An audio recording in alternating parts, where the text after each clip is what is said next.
Interrogation, this is Stacy. Hi, Stacy. My name's Nicole, and I'm calling because I'm concerned about a friend of mine. I dropped her off at her house at 2 in the morning last night because we were out of town together, and we were on the way back from the airport, and issues, and she's pregnant. And I haven't been able to get a hold of her this morning, and I've gone to her house, and her car's there, and stuff like that, but she won't answer the door, she won't answer phone calls, she won't answer text messages, and I'm just really, really concerned. And she had a doctor's appointment this morning, and she didn't go to it, and I don't know what to do. I've called him and talked to him, and he said that she went on a play date with her other two daughters, but, like, if she went on a play date, they're both in car seats, why would she not take her car? Perfectly understand.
The island isn't done with you yet.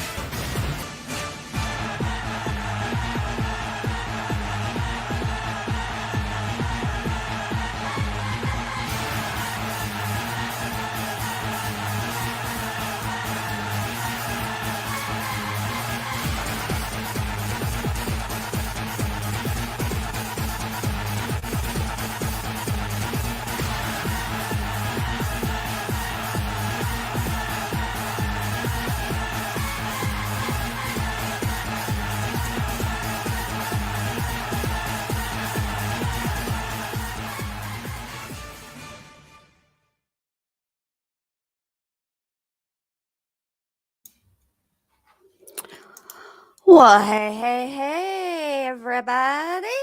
How's it going? It's Hey, so good. Shamita. What's so good, babe? Your video. Oh, you like it? I'm glad you guys like it. Took me a Yeah. long time to hey, took me a long time to put that together. That's a lot of work. It was a lot of work. Whew, so, I was showing my husband the video, and he's like, "Babe, it's really good, but why is there's so much Mortal Kombat in there?" And I was like, "'Cause the YouTube's bees like that sometimes." And he was like, "I don't know." All right. Well, thank you, Miss Moo. Welcome to members. I want to say hello to everybody, and welcome everybody to the return to the island. I hope everybody is having a stellar, fabulous weekend. And so what I wanted to do tonight is to really discuss more of the documentary that Tubi really just released. And so I want to do that. And I know I don't know if I maybe should have paused it or whatever, but at the end of the video there was some ground rules. Okay, so I hope everybody paid attention to them. Like, let's try not to be heathens. We're just because we're on an island. I mean, like, we have to act like savages. Let's all be decent to one another in the chat. I don't want any other creators being bashed. I don't want any of the family members or the victims to be bashed. That's not what this channel's about or what we're here for. And I feel like, like at this point, we've all been on this island so long and left the island, and then, every once in a while visited or whatever, that like it's not necessary to like, you know, go back and rehash old grudges. So, let's not do that. So, I watched the documentary, okay, and I don't know, I sort of feel like Allie 79.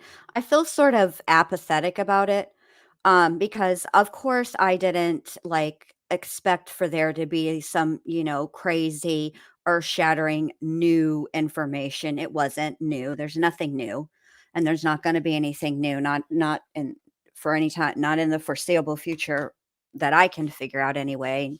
Usually I can figure that kind of stuff out, but I did. I did for what it was, I thought it was okay.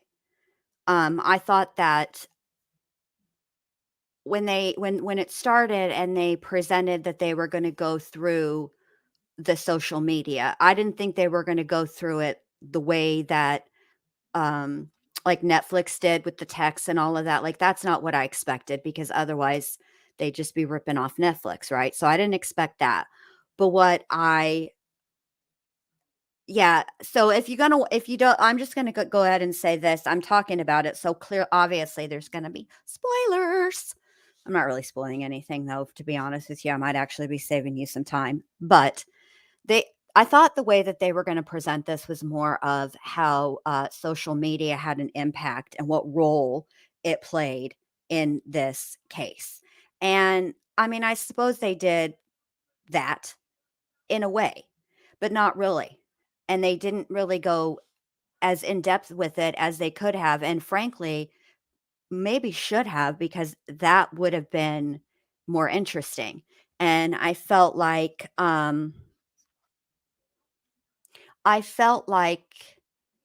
some of the people that were interviewed as like psychologists or clinical therapists, I thought that they were quite critical.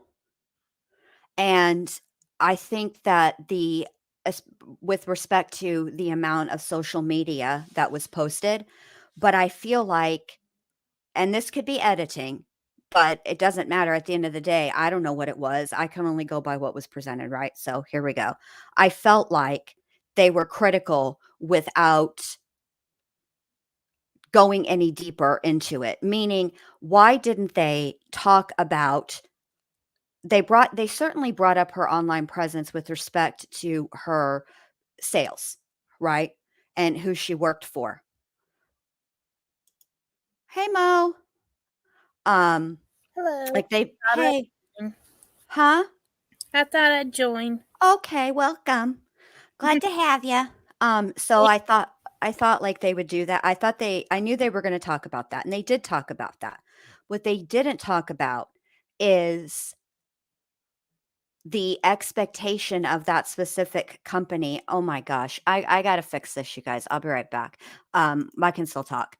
What they didn't talk about was that specific company's expectations for their online marketing representatives, or whatever her specific title was, with respect to social media, because it's my understanding, and I don't think it's ever been disputed either, that they require a certain amount of content and posts on your social media. And I feel like they should have addressed that, and what role, if any, the that played in this.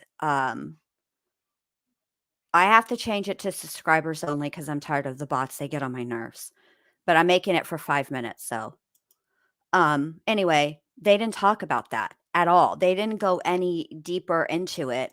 And they were really critical of Shanann based on her online media presence without talking about that. And they also didn't really go into much more detail that, and they should have and probably could have. On the flip side of that, the good side of social media, that the role social media played in this case. Because let's be honest, the whole reason that um, the alarm bells were sounded so soon was because of the lack of her posting or being active on social media. And especially considering what day it was. It was going to be the girl's first day of school. And I think everybody who was her friends and followed her was anticipating school pictures, particularly those that were very close to her.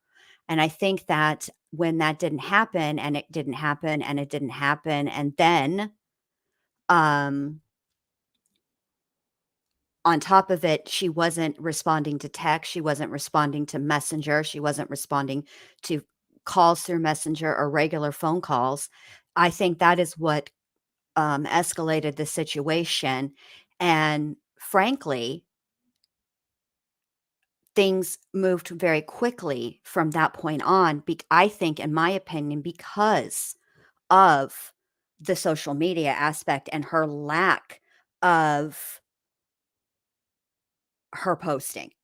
Conversely, I think that social media um, caused probably some issues between, as it would.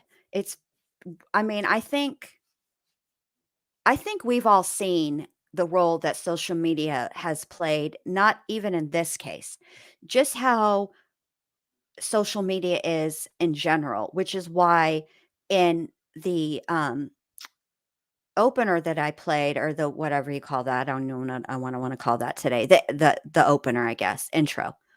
I added the Mortal Kombat because I was actually going a different way when I first set out to make it. It was going to be a different um sequence right there. But the truth is that social media, and because we're on YouTube right now specifically, can get and has gotten very, very, very ugly. People have gone way too far. People have done way too much.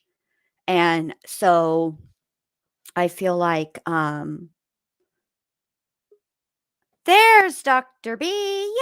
Yay! I feel like that was I feel like they could have done a better job at addressing that versus what they did, which was I don't know. Maybe they do, I guess, or maybe they got in before I could before I changed it. But anyway, um I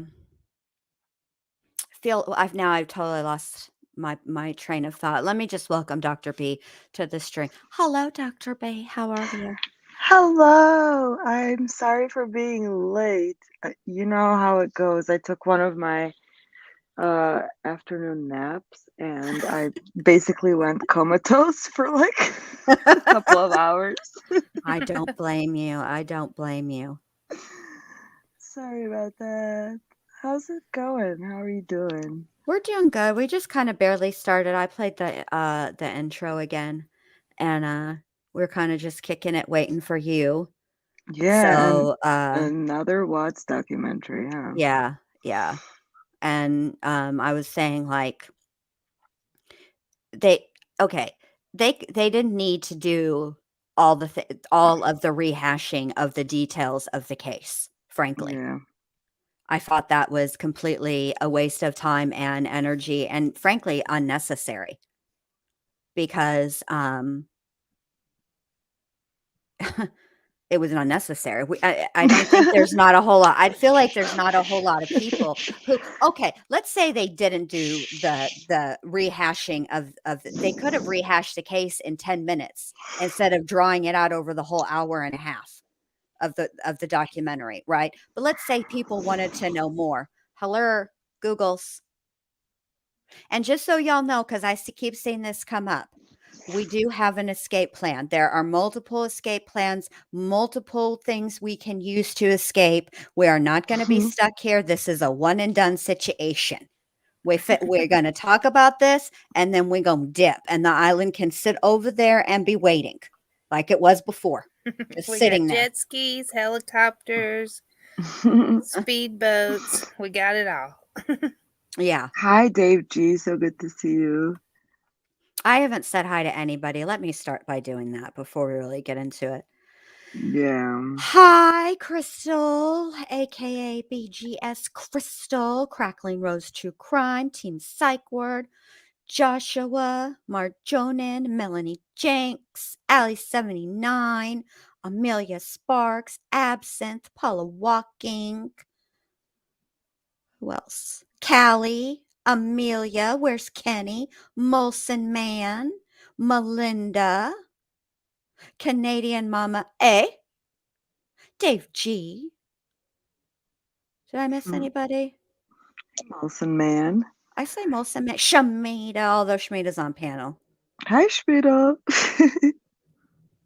Hi. Almost said hi to this bot while I sat here for Momo. like 2 seconds trying to figure it out. Momo. I think I got everybody. Miss Mew. Did I get everybody? Yeah. I hope think so. so. If I didn't, it's not intentional. So you might wonder, ahead. with a documentary that, I'm not gonna lie, like I lasted maybe 5-10 minutes in the beginning, less than 10 minutes before I lost like interest because it was just so repetitive. But then again, like at the same time, nobody forced us to watch every single Watts documentary that's been ever made. Because the story isn't going to change, right? Right. It's the same thing, but at the same time, like Also, it's how it's do it's you know just nobody forced me? You don't know my life.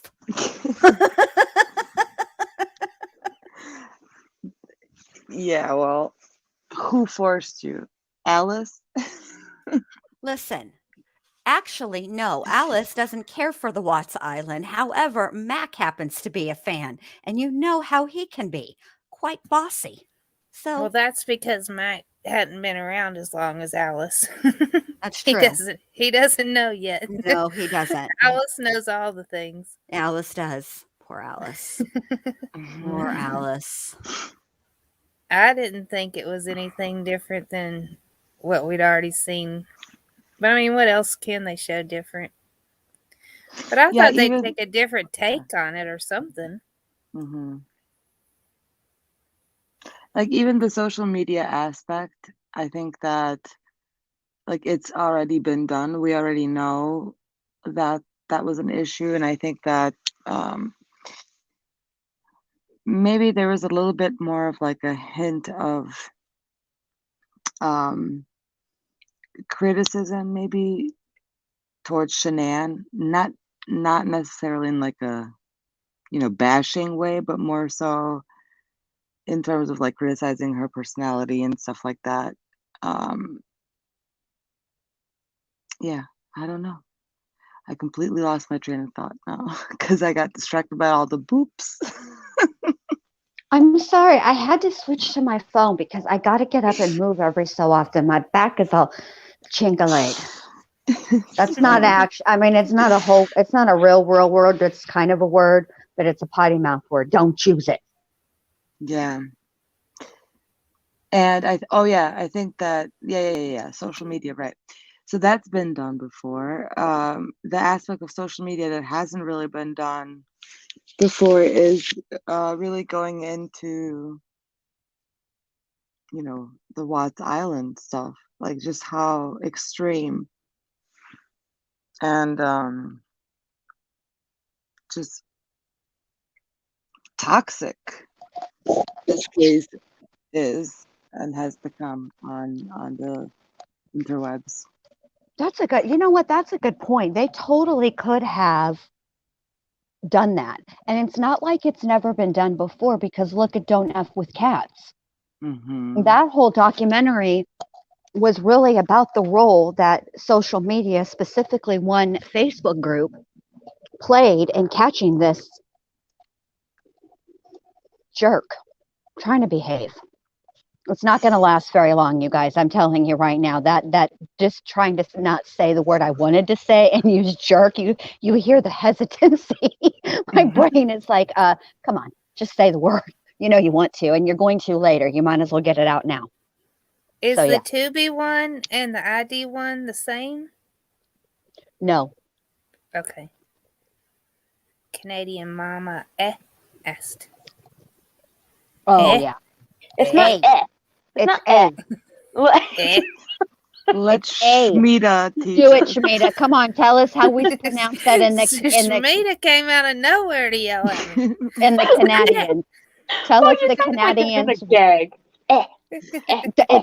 Like No, like it's a A. A. Like she yeah, I sounds know, like eh? a cat boar.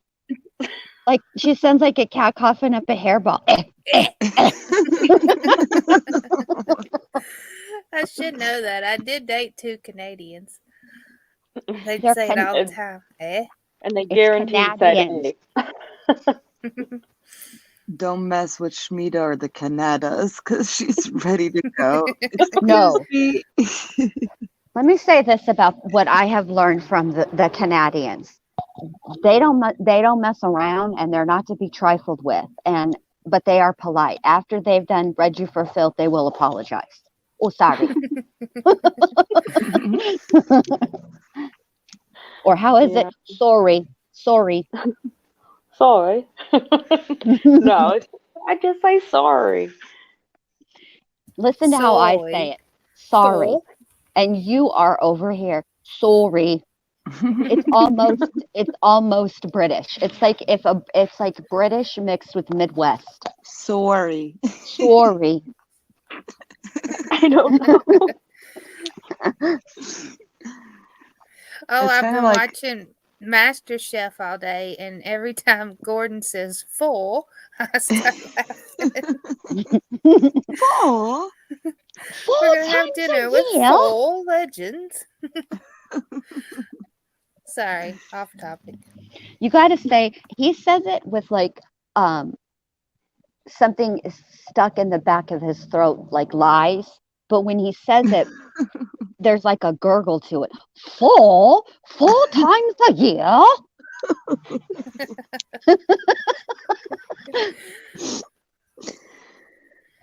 A boot. Oh. Yes, Callie, a boot. Have you ever heard me say a boot? No, but I have heard other Canadians. I think it has to do with where you're, like, where in the Canadas you are. If you say a boot, you know who does say a boot? Michael J. Fox used to say it, and you could tell when he was really trying not to, when he was doing his lines in a movie or whatever, and every once in a while it would slip out, A boot. and I would giggle. I I've never met anybody say a boot. A boot. That's how I felt when I moved to Wisconsin. They also have that kind of, they say like bag instead of just bag. Like, just, can I have a bag, please? Yeah, the Midwest Bag. accent. Give me some pop. You're It's gonna like like Fargo, you know? Oh, you're gonna go in the snow, are you? Like it's just, I don't know. It's just a different, more drawn out on some of the vowels. yeah, like very drawn out. Oh, okay, yeah. Now that we've gotten the accents out of the way, which by the way, there were no Sorry. interesting Soy. accents. There were no interesting accents in this documentary at all. None. No. It was kind of, frankly, look, if I were to give it a Google review, Allie. It would be 1 star. That's it. The documentary. Hmm. Yeah. Well, did anybody know who Big Mad True Crime was? No, No, I've never heard of No, mm-mm. Mm-mm. I don't I'll know have to where write they these like. down. I don't know who assembles like these people to be in these documentaries. Well, I can tell you right now, it's not Nick Fury who assembles the Avengers. Well, I looked her up, and she doesn't have very many subs on YouTube, so she has a podcast, but she only did 3 episodes on the Watts. So I'm not Yeah. sure how they've exactly found her. Of all the people that have covered, maybe they didn't want drama. I don't know. I mean, So I think what I would think is that their criteria was probably a podcast versus lives, because everybody knows the lives is where the drams happen. So maybe that's why, because she didn't do. the drams. Yeah, I have new words for all things. Maybe that's why. Okay. They didn't want the crama. The grandma, that's right. But yeah, other than that, it was just another Watts documentary. And it wasn't very much, like, as far as information, it wasn't much different. No, it really wasn't. So it was difficult to sit through for me. Yeah. Right, because I felt like I was watching a documentary I've already watched. Yes. It's like the same as like the other 11 billion that we've seen. But Yeah, and every single one of them have, like, they get shit wrong. yes. Right. Dr. B's Like- channel had way more information than any of the documentaries I've ever seen. Thank you, Mo.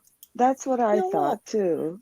I agree. I agree. We busted our asses to try to get this story like in the most It's factual.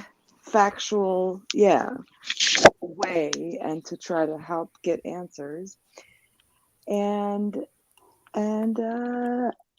it's like there's only that much information that you could use. Like, it's not like they can make up a whole new case. Like, No, just but they could have explored the social media aspect in a way that hasn't been done absolutely. before, and And they could have explored like the mistress aspect, because I think a lot of the I think a lot of the like drams and the drama that happens on Watts Island, that we now know as Watts Island, I think it just started there. It started with the drift between, like the shiners, quote unquote, like those who, just worship the ground Shanann walked on. And then you have the other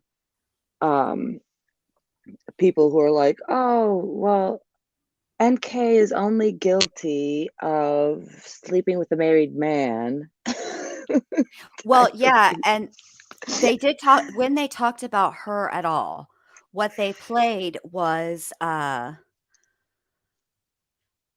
Kobach, Uh-huh. and he was talking to Chris, and Tammy Lee was in there. This is right after the lie detector. Now, I will say this.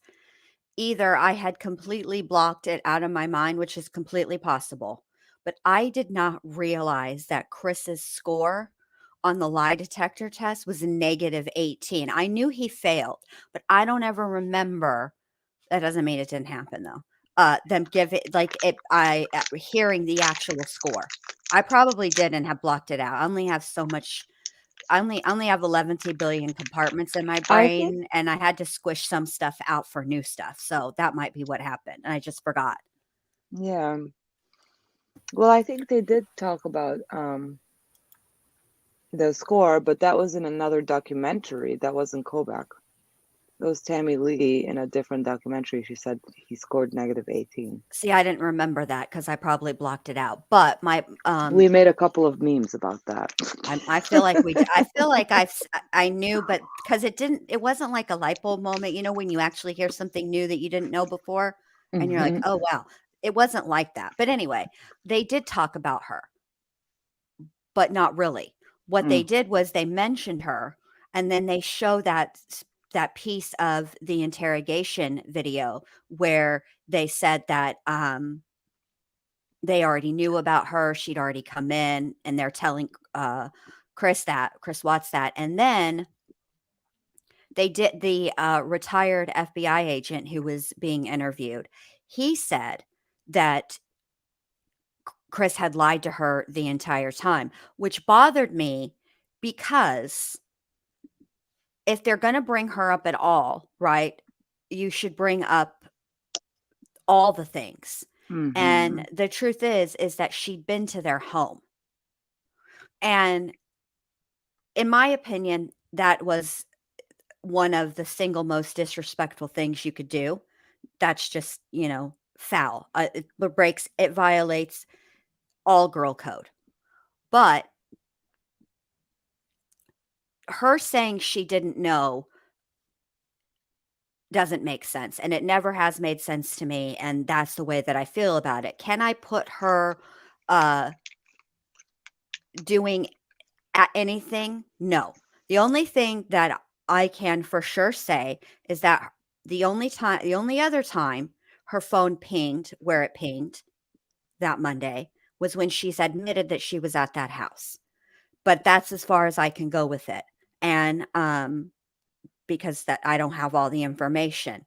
Is it something that I think that I would hope that they looked into further? Yes. And if so, would I like to know what further they looked into? Yes. Am I going to get those answers? No, not from Weld County. Maybe at some point NK will come out and be like, no, that bitch ain't coming out. Maybe she will. Maybe she'll come out and write a book like, yo, this what happened. Yeah, that's right. what it should be titled, NK. And if you use that title, I'm going to keep this live. Jen, we roasted two of her interrogations. That bitch ain't going nowhere. No, she's not. She's gonna stay in her little hole forever. Yeah, she will. I'd never say never, but you know what I mean. Is it likely? Yeah. Props not. Be cool if she did. And later, and if you end up using that specific title, NK. What all details did they get incorrect? I keep seeing people saying they got details incorrect. And I'm not up to par on this case like you all are. I skimmed through the thing because it's all the same information, but I can't look. But they always say that she had a big following before the murders, and that wasn't true. Like, you go back to right before the murders, and she's got like 3 or 4 likes on a video or on a picture. So I don't think she was. I think she was getting there, but. Oh, really? I thought she had a really big following too. No. Wow. I don't know, because I don't know. I mean, she had her little squad. Yeah. And the thing about the book is that it doesn't, the way that it shows your likes and all that stuff, they don't really break it down the way that the YouTubes does. And she could have had many people watching a replay of a live, and it wouldn't be, and not like it. You know what I'm saying? So I mean, I don't know. I don't think I do think that, I think a better way to have phrased that and to be accurate about it would have been that she had a large presence on social media, meaning she posted a lot, which was required by the company that she worked for. And I think that that's important. And I wish that they would have discussed that more, because I felt like the psychologists were incredibly, especially the women, were incredibly critical of her and how much she posted to social media. And they really talked a lot about the video that she posted where she told Chris that she was pregnant with Nico, right? And they were critical of that. And one of the psychologists, in fact, I wrote her name down because it kind of bothered me. Where is it? Cheryl Ziegler, who is a psychotherapist and author of Mommy Burnout. She's the one who said it was staged, meaning it was fake. And the truth is there's probably a kernel of truth to that.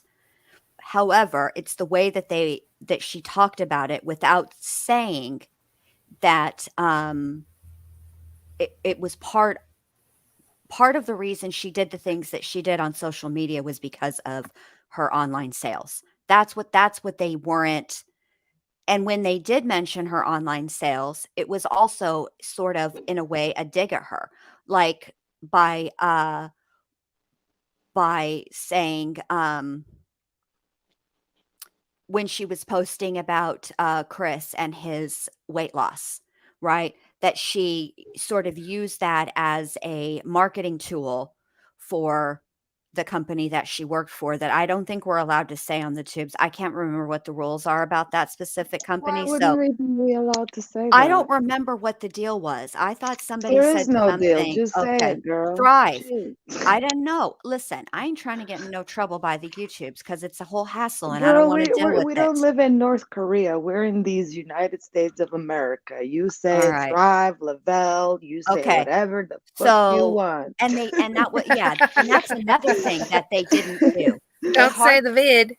They hardly mentioned they hardly mentioned Thrive or Lavelle. They mentioned it twice. And the only reason why they they didn't actually say the word Thrive. What they showed was a picture from her Facebook and it had Thrive written at the bottom of it. So anyway, even when they did mention it, it was at like had a negative connotation to it, and it wasn't the negative connotation towards the company.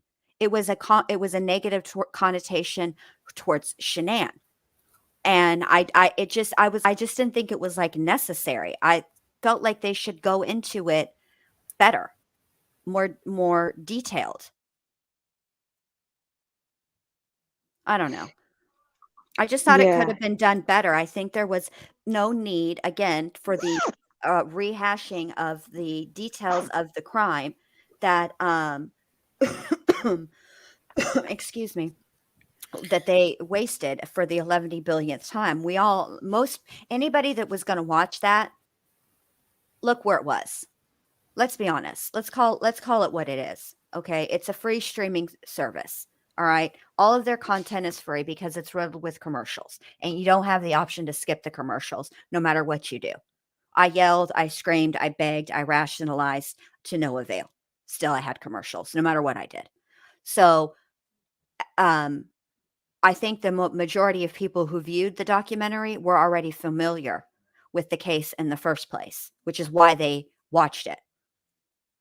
And I think that if they really wanted to do something, they should have, not rehashed it. That's my opinion, though. No, Joshua.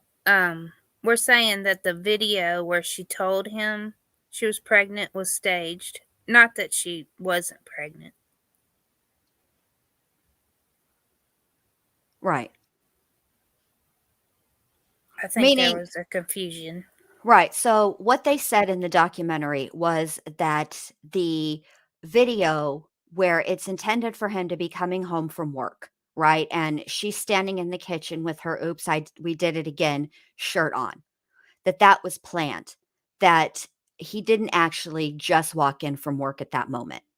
That he'd already been home for a minute and this was that part, that's what they were saying was staged. And I don't know whether it was or not. I would say with what little I know about her that she probably did stage it because she wouldn't know what his real reaction would be like. She wouldn't want that on a live. Yeah, Well, but that's the thing. I think that's what they were trying to say, is that she was like that. She didn't have that like censor of, oh, maybe I shouldn't put people in these situations. But see, I agree with Dr. B. I don't think that his reaction, yeah, Well, yes, that's they did with the true. girls. yeah, Yeah, she did and it he with, probably saw the camera too, so She it's not had like those he's shirts made for yeah, fuck's it's sake. not right. like he's gonna come in and be like, "What the Right. hell?" But my point is, and this is what I didn't understand about the documentary, is that if it had been planned, because I don't really like the word stage, planned, okay, his reaction would have been bigger and better. Instead, what was shown in that video was his honest reaction.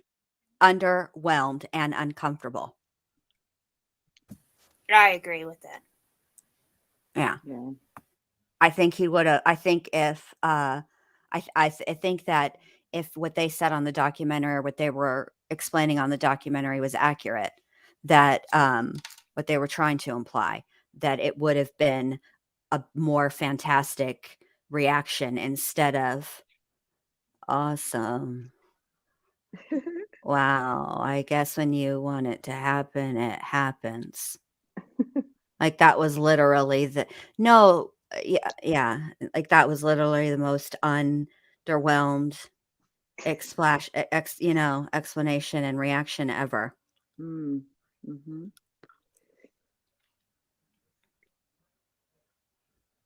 So, yeah. I just thought the whole thing could have been done so much better and it wasn't, and it was frankly disappointing. I had hopes for it's called Suburban Nightmare. Suburban Nightmare, Chris Watts, Paula. Yeah. And they did talk a little bit at the very end um about the interview. I don't even know what you could call that, because when they visit him at the prison, because it's not really, he was under no obligation to speak to them. He didn't have to. He could have refused speaking to them. He could have. So I don't even know what you would call that, because it wasn't an interrogation. I guess an informal catching up between FBI and Chris Watts. I don't know, 'cause it's ridiculous. Like, I mean, and I also had forgotten, because it's been a long time since I have been on this dadgum island. How much Tammy Lee done back patted him, literally rubbing his back and patting him on the back. I totally forgot about that part. Completely blocked that out of my whole brains. I did too, because I was watching and I was like, "Oh God, I don't remember how much she touched him." Yeah. Comforted him. Comforted him. I think that was to make him uncomfortable, because she saw how uncomfortable he is. How awkward. Awkward. Yeah, there you go. My favorite part will always be when she tells him that he failed the lie detector test, and he says, I didn't lie on that test, I promise. I don't know why that part cracks me up so much, but it does. I didn't lie. I promise. I promise. And of Yeah. course, they went with the Okay, whole, let him go, guys. Let him go. He promised. yeah, let him go. It was a mistake. That the test wasn't working right that day. You know? And I think that hold on, let me highlight this, Muslim man, because I think a lot of people had that view. I think a lot of people had a reaction to that, and they didn't play all of it. What they played was, frankly, the part that has Shanann being human. Okay, the thing of it is, I guess I've mellowed over time, and I guess I just, since I've stepped back from it and been away from it and looked at other stuff in the interim, I kind of have a different perspective on some of the things, and I feel like she just had an honest moment right then. I feel like in that moment when she said he doesn't listen, I feel like she was just annoyed. I feel like she was trying to have this wonderful, magical Christmas moment. And the thing is that when you try so hard, and I think that had she been allowed to live, she would have figured this out over time. That comes with age, maturity, life experience, and getting settled into being a mom and being comfortable as a mom. I mean, the truth of the matter is, it's her girls were fairly young, and so she wasn't like a brand spanking new mom, but 3 or 4 years is not that long. You know what I mean? In the scheme of child rearing, it's a very short blip in the radar. And I think that she would have learned over time that when you try to, you know, control situations like that and create spontaneity, you're doing the opposite, because spontaneity is by definition unplanned, out of control, or your control. You know what I'm saying? And I think she would have figured that out over time. And I think she was normal, and I think she was annoyed, because I've said crap under my breath to my husband 11 billion times at least. And the truth is that I was just slick enough for it not to be caught on a live stream or a video. And that's the truth. I'm making a lot of noise. No, you're fine. Am I supposed to add this one, Shmita, to the stream or what? No. Okay.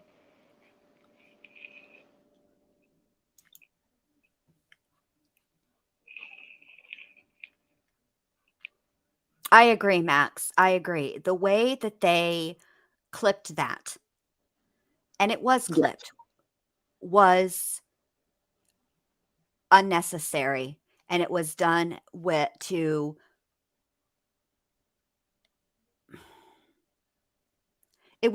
blame her, because blame might be too strong of a word. It was done to portray her in a certain light. The truth is, because it was part of a larger segment that they did, where they talked about that Shanann ran the household, Shanann ran Chris, and then they cut to that part of the Christmas video, and that was done intentionally, and it was done in a way to it was done to portray her in a certain way. And frankly, I was annoyed by it, because the truth is that the dynamics of their relationship, however they were theirs. And on some level, for some time, it obviously worked. Otherwise, they would have changed it. And maybe the reason that she ran the household is because she was good at running the household, and that's why she did it. And I don't think that I don't think that they should have put it, I don't think they should have used it to it was almost like like they were admonishing her for being a strong woman, is what it sort of felt like. I'm not even gonna lie, I was a little like, ugh, about that. I don't really appreciate that, you know?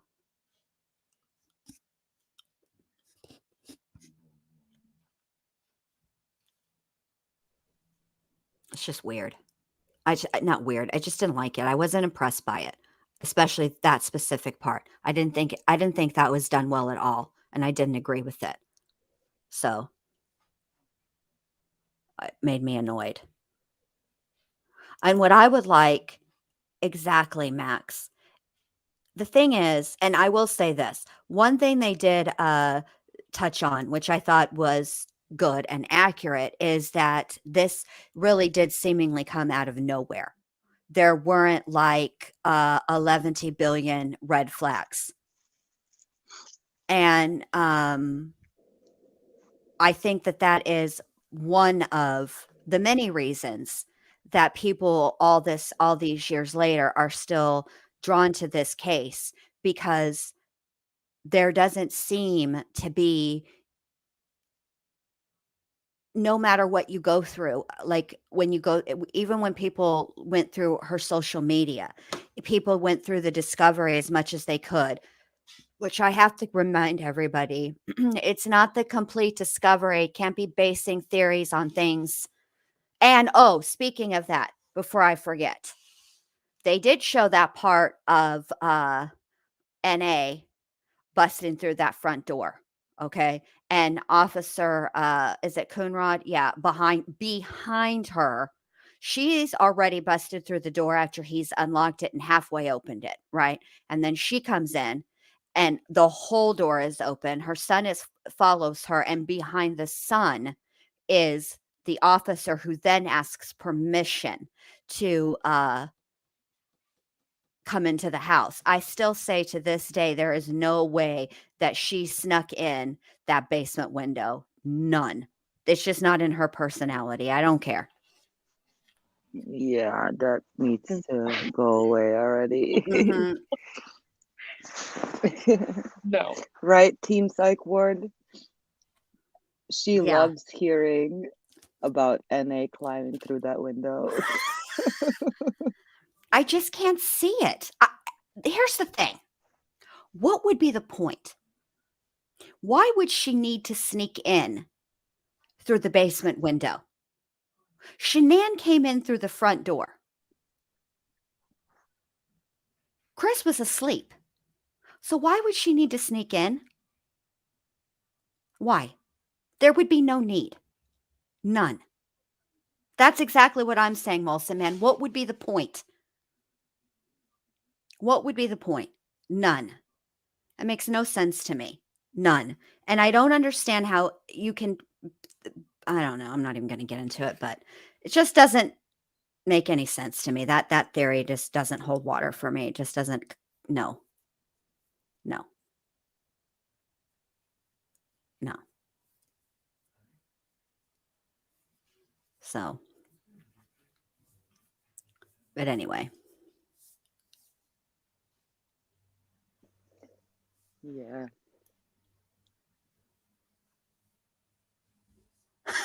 Max. I don't know. Well, the thing is that this is the problem with this specific case, okay? It's not that uncommon, okay? But this is the deal. The state, when you request the records under the Freedom of Information Act, they have the final say about what is going to be released and what is not. And they have a little caveat in there called public interest. Does it serve the public interest? And it's at their discretion what they think will or will not serve the public interest. So we know that there are obvious parts that are left out of that discovery that we know are completely left out. The autopsy, right? The crime scene photos, all of those things pertaining to Shanann and the girls. Okay, those parts are left out. We know that. Okay, what they then The did. autopsies were released. Well, like Not the photos. photos. Sorry, my bad. The photos, the details that you sort of that people think of. Okay. But then it's clear that there are pieces missing from other parts of the discovery, like the digital evidence. Okay. Why they chose to not to release what they did versus releasing something else, I don't know. Nobody wants to see those, Joshua. I mean, I'm sure there are people that do, but I don't think there's any point to that at all. Looking at those, none. Hold on a second. So, but what I'm saying is, if you're basing a theory on specific evidence related to, like, the digital evidence, for an example, but we know that that is not it's not all of it, then it's difficult to how can you have a theory if you don't have all of the information? That's my only point. But there are people, Joshua, you would be surprised. There are people. I just I don't understand what benefit it would have to people, but there are people that think it would benefit them to see. I don't get it. That's just me though.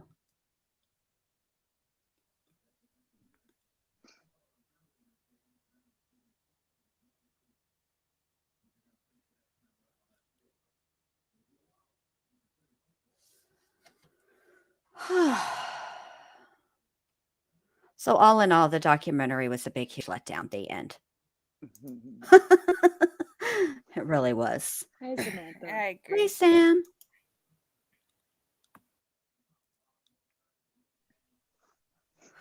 What I'm saying is, Joshua, that do I think there's going to be anything earth-shattering in the missing info? I have no idea, and I doubt it because obviously, right? But my point is that if you're going to be basing theories off of digital evidence, when you know that some of the digital evidence is missing, what's the point of basing a theory, though, on that? If you don't have all of the information, how can you possibly form a reasonable theory? Because all that information that's missing, even if it's just one thing, we don't know what that one thing is or what's in that one thing. That one thing could make all the sense in the world, right? So that's what I'm saying is I think it's pointless to base theories on something like that when it's got holes in it. The discovery has holes in it, and that's just the truth.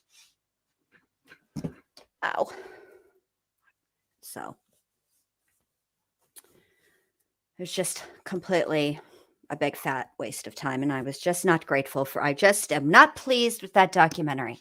I thought they were going to go at it, but I thought they were going to be more, I wanted them to go into the social media aspect of it more. And I was disappointed that they didn't. I was hopeful. I had some hope.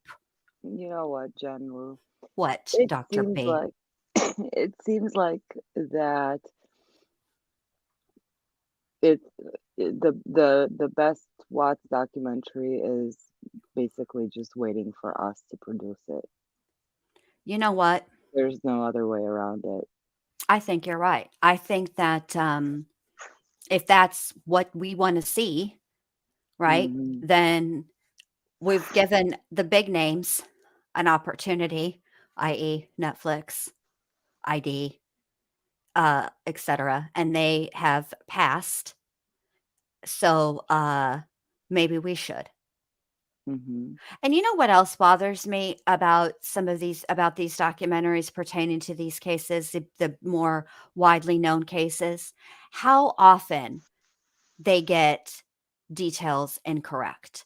I will never forget how excited I was to there was ID did a documentary also on the West Memphis 3 recently, like 2019, okay, or it might even been 2020. That whole 2009, the 2020 to 2021 is a whole blur. Like I can't, because of the quarantine and all that, and I just lost track of days. It's a mess. But I sat and watched that, and I was so excited to hear about it. And then I was annoyed because they got little details wrong that aren't really, they seem like little details, but they're actually not little details. They're actually, integral to the story and what happened. And then they went through, that's why I presented the case the way that I did, because I was irritated with that. To say that this case was the reason that Damien and Jason and Jesse were targeted was because they listened to Metallica and wore black shirts is so oversimplifying things. And it's not right. It's patently incorrect. So I think, Dr. B, we're going to have to do our own. Speaking of Maitre Dieter, I'm going to play us a little video if y'all ladies don't mind, just to reminisce. Yeah, we might as well while we're, going back. It's a couple of seconds. Here we go. Okay. Hey, my partner, you want to see that product? When he talking? My name is Jeff. It's Jefe, man. I had to. I miss Maitre Dieter. Bless his little heart. Yeah, Maitre Dieter and Duke. Duke. Poor Duke. Mm-hmm. My favorite part of the whole let's meet at the park, don't tell nobody knows I'm here. I didn't tell anybody. You don't tell anybody either. Meeting with NK was Duke. Because I'm telling y'all, he was whining in a way that tells me He he was was snitching on snitching. her. He was snitching.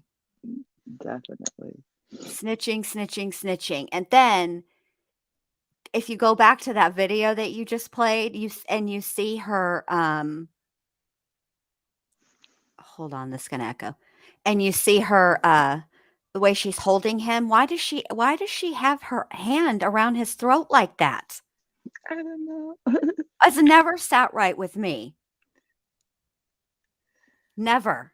It's always bothered me. Shall we revisit the Maitre Dieter?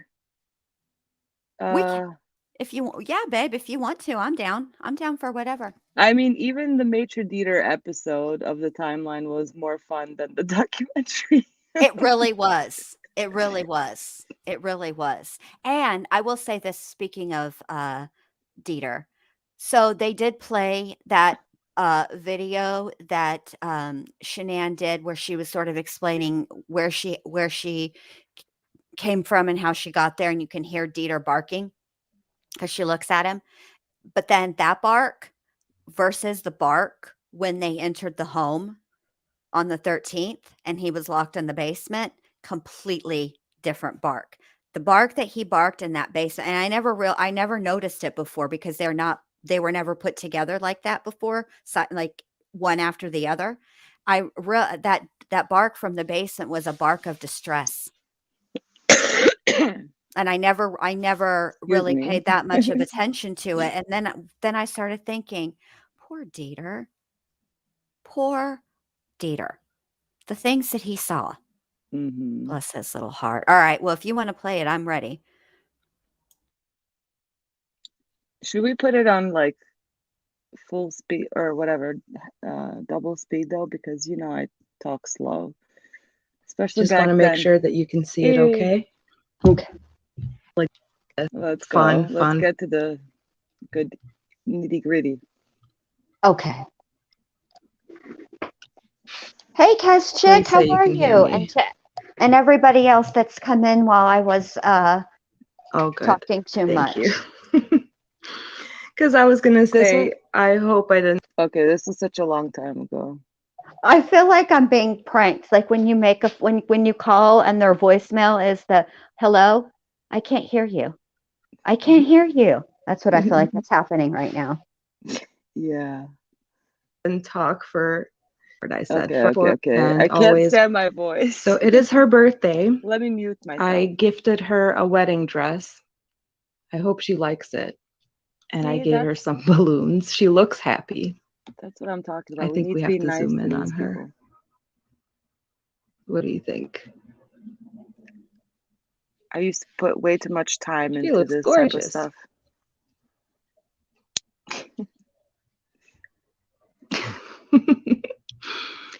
And then, of course, she got her card from Chris. It says, "Your energy is so insane. You heat me up, you make me melt, and then you cool me down like rain."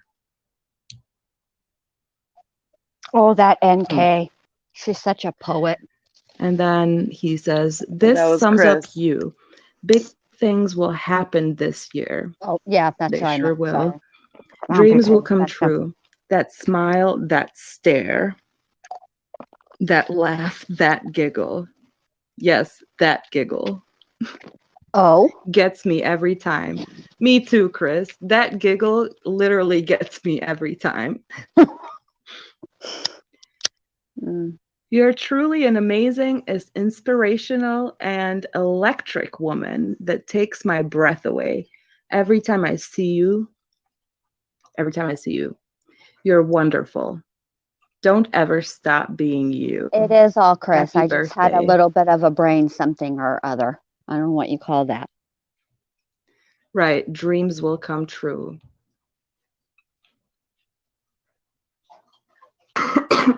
Chris didn't have to work. Let's see. According to Chris, the first incident where Kessinger realized he put his wife first was when he left her house on July 4th. He told Kessinger just because he had to leave didn't mean she needed to take a step back.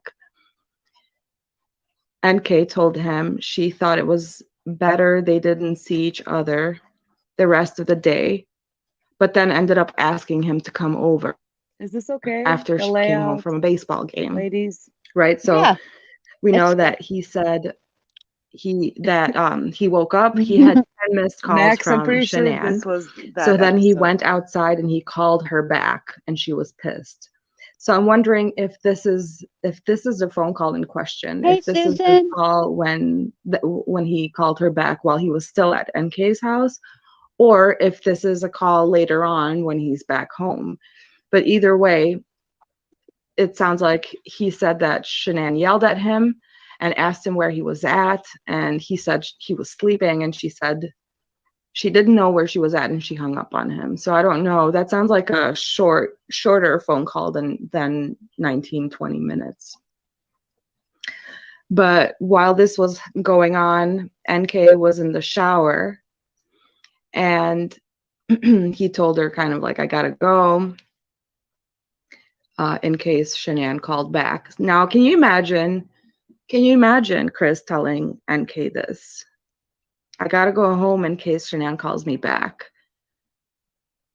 And she asked him if he was gonna come back, and he said no. Ooh. He said she was pissed when I left. And she said, I'm always gonna be second fiddle. And then she told him she researched online if mistresses could turn into real relationship. Oh, So, hey, Dr. B, will you pause this? Because I this just is remembered July. something.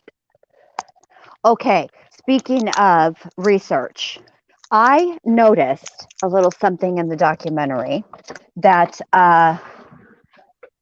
with what? No, she got in the shower. She didn't say, and I don't remember because I wasn't paying attention because I just remembered something. I don't know that she washed her hair. I know that she got her hair wet. I think this may be a Chazzle Dazzle situation where she just had the appearance of being in the shower. But what I was going to say that I noticed is it's funny, not in a ha-ha way, but just like one of those weird things that she researched Amber Fry, because the circumstances, aside from there being multiple children rather than their first child, right? The circumstances were pretty much similar, and that Chris Watts did everything the opposite of Scott Peterson. Scott cooperated with the cops, but he was very distant with the media. Where here comes Chris talking about, let me give you a whole sermon on the porch while I laugh at the situation. And it was just such a weird laugh. And when I was putting that video together and I did that morph, I never realized how vacant his eyes were when he has his hands on his head in front of Nate's TV. I never realized that until I saw it morph like that. Oh my gosh, he was weird. busted. Can you Yes. imagine standing in a room with a cop while your nosy ass neighbor is showing the cop a video of you loading bodies into your truck? Yes, and Like, then NA's son was just standing there.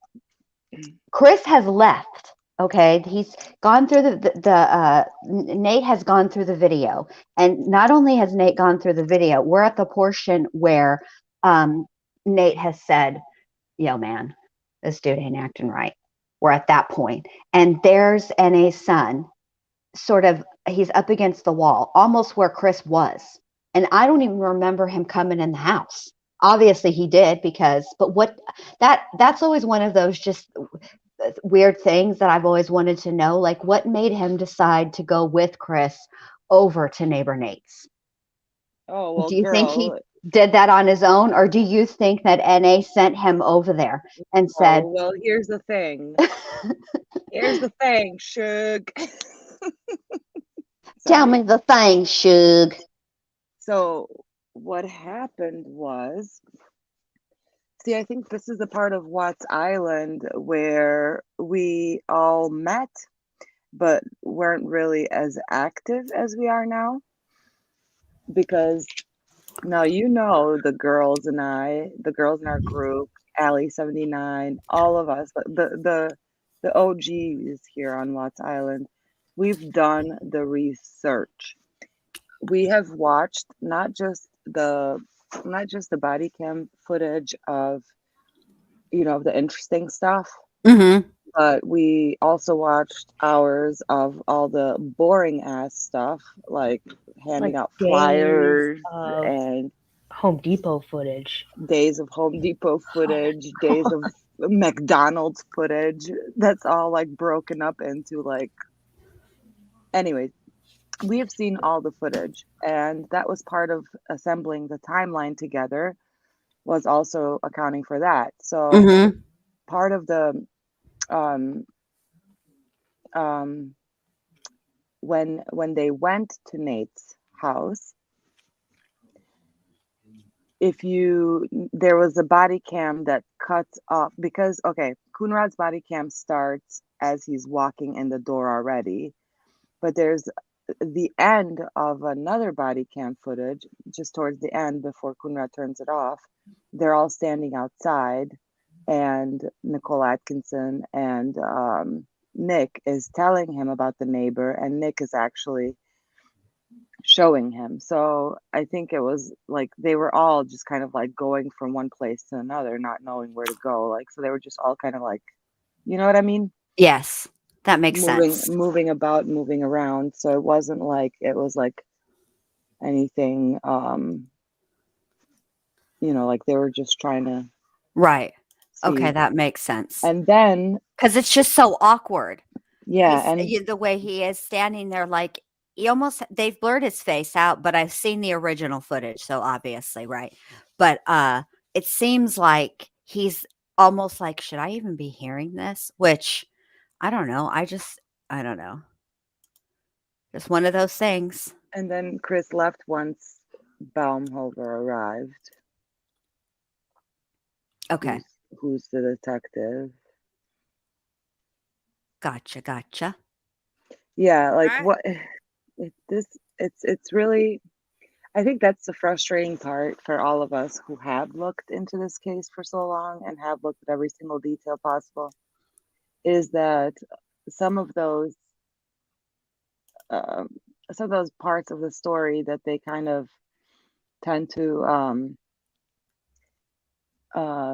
place a lot of importance on Mm-hmm. is actually not really that important, or No. yeah. So that was my frustration too with a lot of the things in this case. Yeah. Thank you, Kez Chick. Welcome. Thank you for joining membership. I put the link in the chat in case you guys want it. It's weird. So one thing that I notice, and I don't know if I know that not everybody knows how I came to the island. Let me just say this. I didn't come to the island voluntarily. I didn't wake up one morning and say to myself, hey, Jen Lou, you know what? Why don't you go check out this Chris Watts case? Because let me say this. I was watching the Nicholas Godejohn trial, okay, on Law and Crime, all right? And I will never forget it. They interrupted and put his trial on the pause because Chris Watts was going to plead. That's the day he made the plea deal, all right? So I'm just said, okay, well, I don't have another choice, so I'm going to sit here and watch this plea deal. All right. Well, I watched it, and low key, I put it out of my mind. I was annoyed at the fact that whatever was going on with Chris Watts, see, even back then, he annoyed me. Didn't even know him. Annoyed me. So I met Dr. B and Allie through Dr. B's sister. Everybody knows that we're very good friends, right? So she introduced me to the girls. And one day, I don't know why, and I don't know what we were doing. We were talking, and then we decided to do a phone call. So we did a phone call. And somehow or another, we got up on the subject of NK. And then I was just saying all the things that I thought about NK, okay? Which some of them I said in the roast that I did of her. Most of it I didn't because it's not appropriate for YouTube. But so then I was drug to the island. Like, you know, in Lost, when Jacob goes around and he starts recruiting the people that end up on the island, that's what happened to me. Dr. B pulled a Jacob, and I ended up being put on the island. And then once I got on the island, then I was like, oh my gosh, this is a whole mess, which then made me excited because I like a whole mess. So then I decided I'm going to figure all this out. And here's Dr. B like, good luck.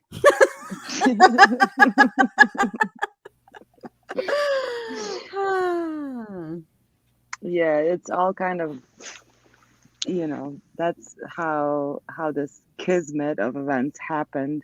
Yeah. And we were all brought together through this case. Because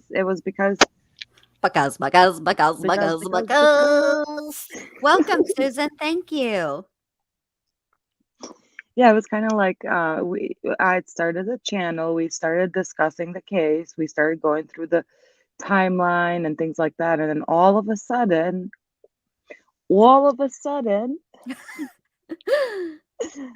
I felt like I was in Twilight Zone.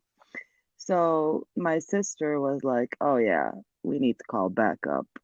And there was Jen Lu and Momo. Knowing all the Facebook games. Oh, let me tell you how to see when people are monkeying around. They get in your group and then they deactivate their account, so you can't ever really kick them or block them because their account is deactivated, and then they can just pop in when they want to and screenshot and do whatever it is they're going to do. Yeah. Yeah. Yeah. Well, you want to listen to some more of this Absolutely. Maitre Dieter thing or no? It's up to you guys. It's up to you. I just felt like it's interesting. Like it's more interesting than the documentary. Literally. Of course, it's more interesting than that documentary. Obviously, we're not going to watch the whole 3 hours, but I do want to get to the Dieter part when Dieter's showing her around. Okay. I'm sorry you had to wait, Kes Chick, because I had to put it on subs only because it keeps the bots from coming in here. And they just annoy me. They don't really do anything, but they just annoy me. All right, let's see where we're at. All right. Probably more, I don't know. I should speed myself up because I really do talk slow. It's not slow. Thanks, YouTube, for making me feel self-conscious about my. Holy crap! Thank you, Deborah. It's not. I actually sound cute. It's not. See, I like myself better on 2-speed too, and it's not that you speak slow; it's that you speak intentionally and with purpose. I do it too because if I don't slow my speech down, you guys will never be able to understand me. I don't understand me. And it's my brain these thoughts are coming from, just so you know. And even I get confused on my own brain. Yeah. It's a mess. It is. It is.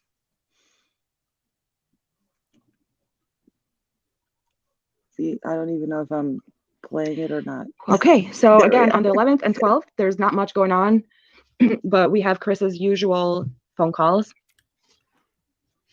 Shanann called him at 4:46. At this time, he was probably on his way to his house, so he didn't answer because we know damn right that he was awake. And at 5:15, 5:16, it's always around that time, he called her and they talked for 10 minutes. So the allergy stuff continues, and Shanann says, I should be worn out from this heat and running around, especially first trimester, going home to color hair now. She actually does look worn out, but the post suggests that she's not. And then the 12th, the girls are FaceTiming Chris probably. The 13th, again, another Nutgate thing. Even items we know is safe, we have to read every time in case the manufacturer changed ingredients. It's a challenge at times, but it's my daughter's life and our life. Poking the bear. That was another thing they made a big deal about too on the documentary. They focused on that a lot. She did do that though. No. Like, I mean, they focused on not her in that moment. They actually explain it was a very cursory explanation, not very detailed, etc. But what when they did talk about it, then they cut to Chris in the interrogation room saying that his mom never thought that Shanann was good enough, and that his sister felt like she took him away when they moved to Colorado. Which all things that he said. It's just interesting to me, and I think we should cover this too, Dr. B, while I'm thinking about it and putting it on record so I can remember it later, that we should discuss the editing and how that impacts what the perception of the material is. Right. Because I think that's important. Yeah, that's how they used in the Netflix documentary. That's how they used, clips here and there to really try to make Cindy Watts out to be this monster, which I thought was unfair because Cindy's far from a monster. And Right. even Chris was bullshitting when he was saying that,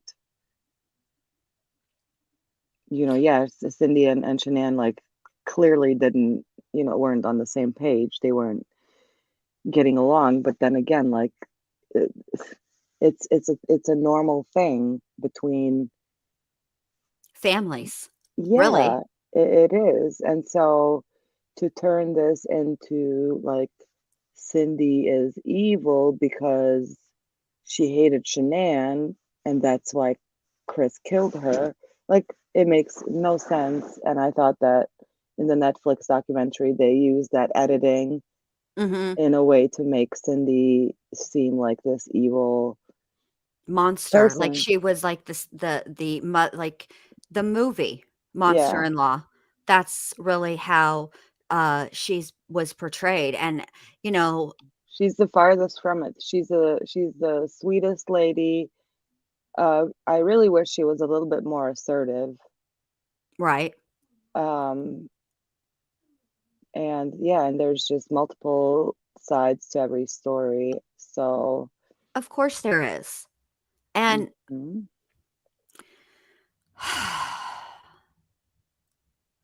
I haven't been through this part yet because my oldest son, his fiance is pregnant.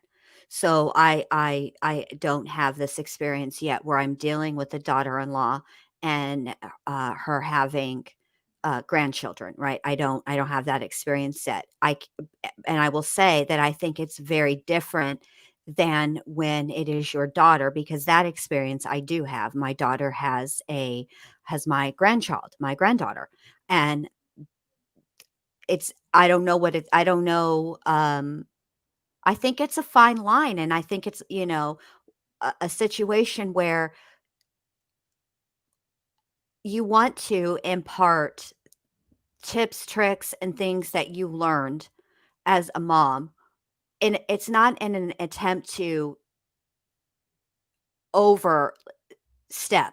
It's not the intention behind it is not to say I did it this way and therefore that's the only way it can be done. It's not that. The intention is, and because I go through it with my daughter too, but not I think it'll be different when it's my daughter-in-law. Because my intention is, hey, these are things that I've learned to save you a little time, a frustration, and a little heartache. You don't have to do it. I'm just letting you know that this, I went through something similar and this is what worked. But it's hard, relationships are hard. And I don't think that anybody in this case is all things all the time. Everybody has moments. And that's the truth. Okay, I'm done with my soapbox. Okay, let's see what happened on the 14th. All right. We are here. It is July 14th.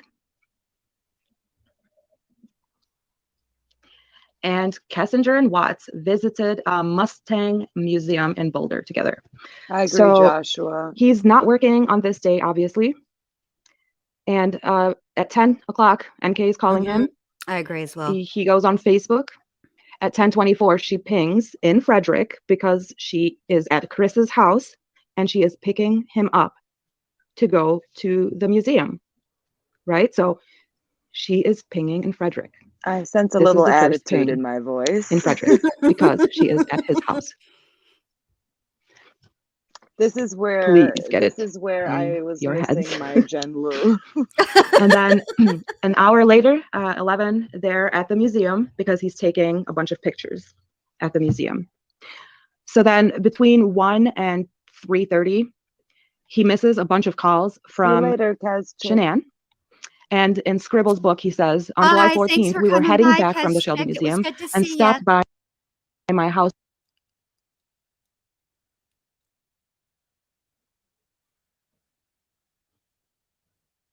What happened? Oh, of course, I'm muted. I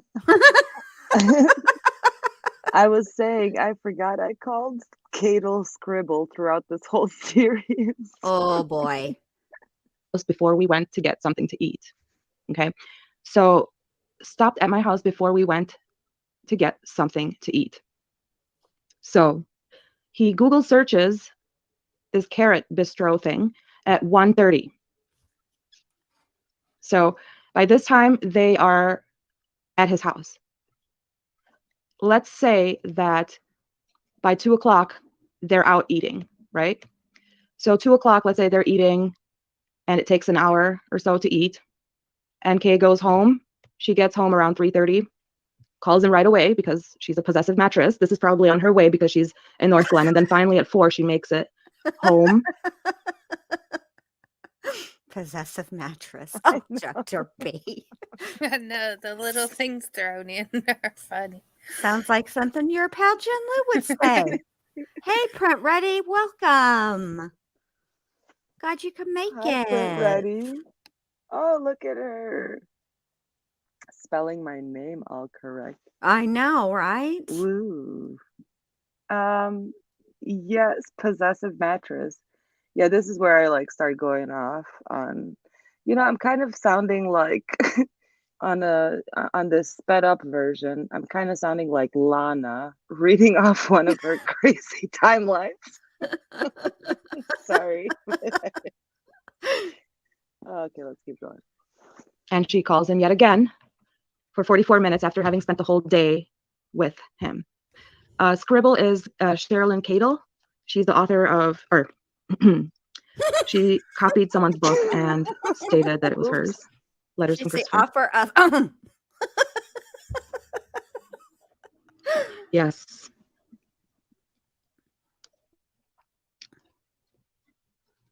On his ass for 44 minutes while Shanann is going nuts calling him. So let's count. 1, 2, 3, 4, 5, 6, 7, 8, 9. And then he finally calls her when he gets off the phone with NK. So immediately after he gets off the phone, he calls her for 10 minutes.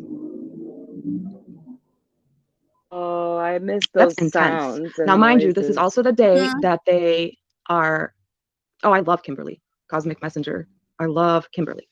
I could listen to her all day. I may or may not already. So he calls her for 10 minutes, and then at 6:15 or 6:14, whatever, he's Googling Dave Bunk minerals, dioptase, or however you pronounce it.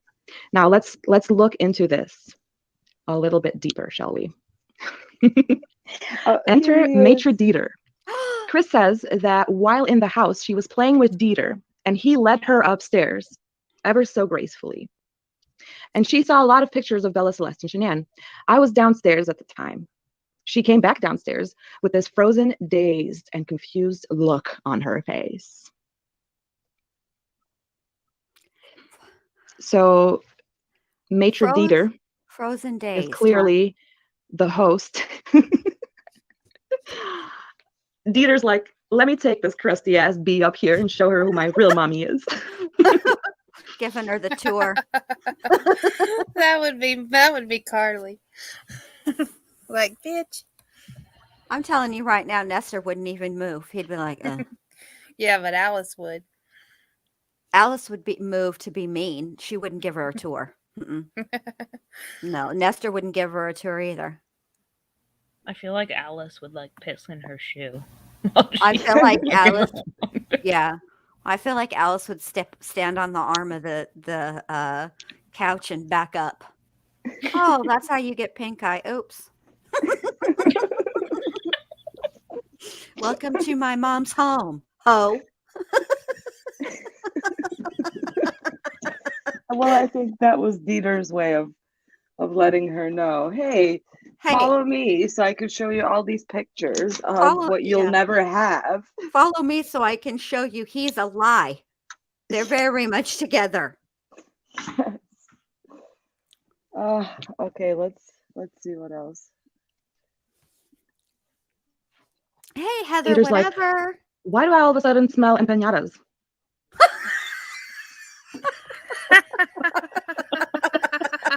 Dieter's like, Nicole, why'd you lie? Why'd you lie? Remember the night that we did Dieter's voice? Oh, geez. You did Dieter and I did Duke. Remember that night? Yes. Hi, Heather, whatever. Ooh, I said it. Oh my gosh. All right. I can't even remember what accent I gave. I must have spoken. There must be a reason why we speak about Dieter's or Duke's voice has my Cholo cousin Spooky. That's probably how I played him. Hey, Dieter. What you doing, man? Nothing much. I was just talking. I can't do my German accent. Let's see. I love Dieter. Look at him.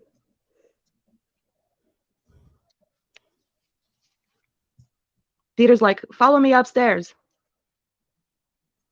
Let me show you what you're up against. BR?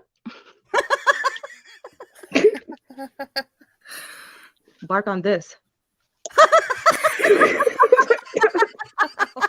And you know, after NK ran out of the house, so distressed, Dieter's like, yo, where that hand sanitizer at? I need to disinfect this place. Christine, Dieter is with Frankie. Well, he's with Shanann's family. That didn't roll off my tongue easy. No, I'm not, Nico. I don't know if that was for me, but I'm going to answer it. All right, so Empanada now realizes for the first time, remember, because July 4th, he also said that it was her first time realizing. So she has a lot of firsts. I don't know what she's talking about, but oh, Dieter's German. Okay, now we have to go back to Dieter. Yes, that's right. Dieter is a Dachshund. Dieter's like, come, Nicole. I will show you around. Let me show you where my real mama is. What is that smell? I smell a fish. I don't think I've ever seen Bring me the it. sanitizer, human. Get this thing out of here. All right, I'm done with myself. It needed to happen. We need the comedic relief. And I wanted to highlight a comment real quick because I think this is important, not just for this case, but I think for every case.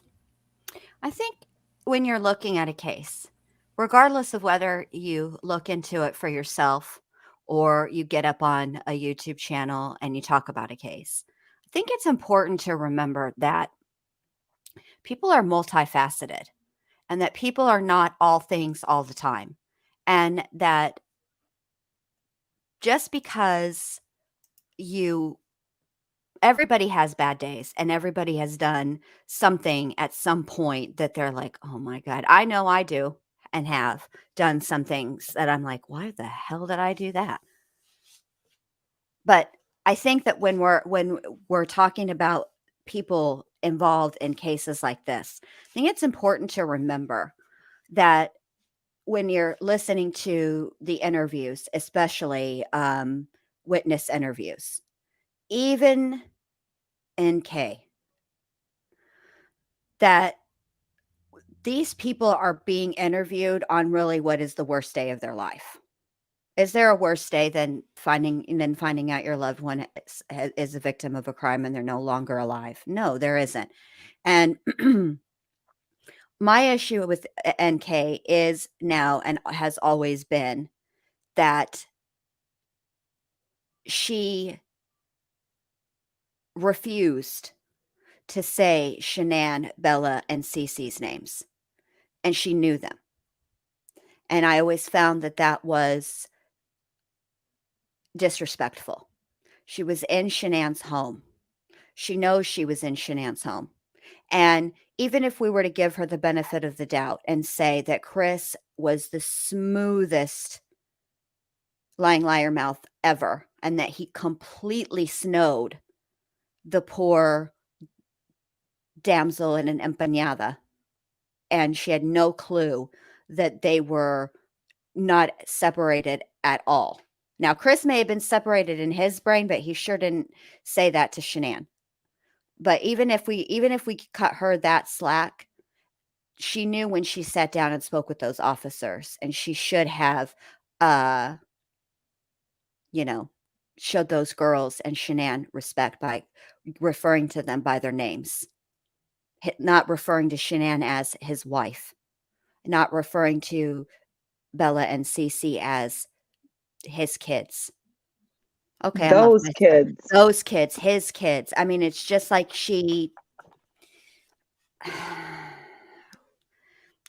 that's the part that's one of the, probably, if I had to say, if I was only allowed to say, have one gross issue or like really serious issue that I'm with her, that would be it. Because people cheat and people, somebody is the cheater and somebody's the mistress. That happens. It's not even that shocking. It's the way that she behaved and how cold she was. And even when she was telling them in the park, I'm worried about all of them. That's a telling statement as well, in my opinion, because I don't think she was talking about, she was worrying about, hey, PK. I don't think she was saying that she meant that and she was worried about Shanann and Bella and Cece. I think she was worried about all of them, including herself. That's what she meant. But of course, it just seems, it's a telling thing. Sometimes what people say and what they don't say is equally telling. You know what I mean? Ese pato loco. Yeah. Should I keep playing? Let's see what I else. thought you were tired of yourself, so I wasn't going to force you. So back to the first. So for the first time in her head, so the 4th of July was the first time in her life she realized. This is now a different first. So now for the first time in her head, she realized the family life I lived and the family that would be broken to pieces. I walked over and took her to the couch and we laid on the couch. Excuse me. And she says, you have all this, more than most people, and we're doing this? Why are we doing this? Are you willing to give up all of this up? Sorry. Is your relationship with your wife that bad? Okay, we're missing the quotes ending. Scribble, I'm looking at you. I told her, Shanann and I were drifting apart and we didn't talk anymore. I'm not sure if I believe that fully. Oh, we're missing the quotes. Scribble.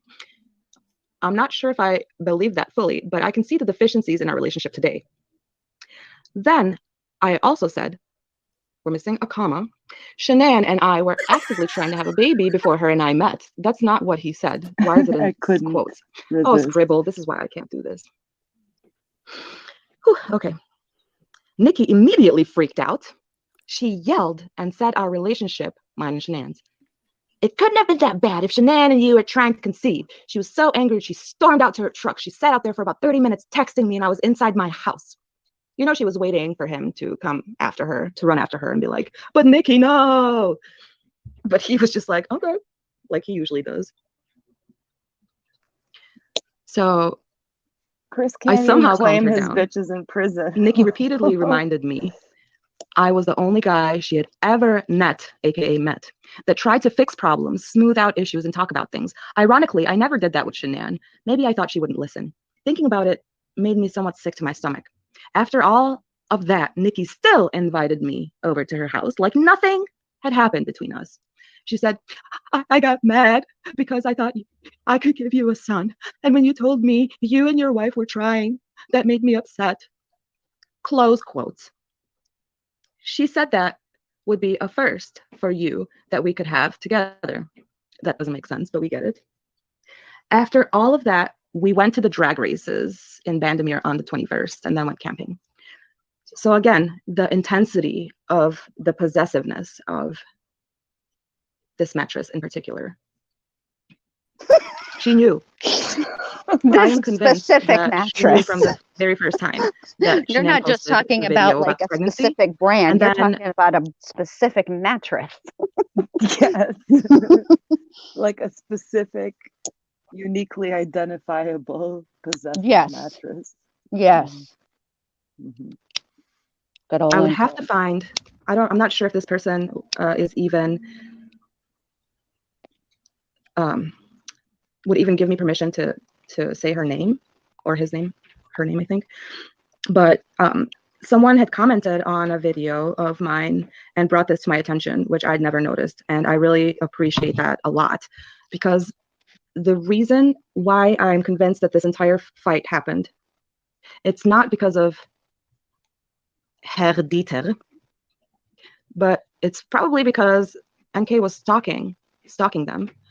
Because look at this, Shanann on July 14th posted a picture of baby Watt's first outfit, right?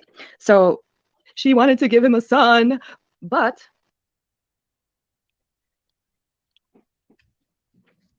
that was ripped right underneath her. Boom.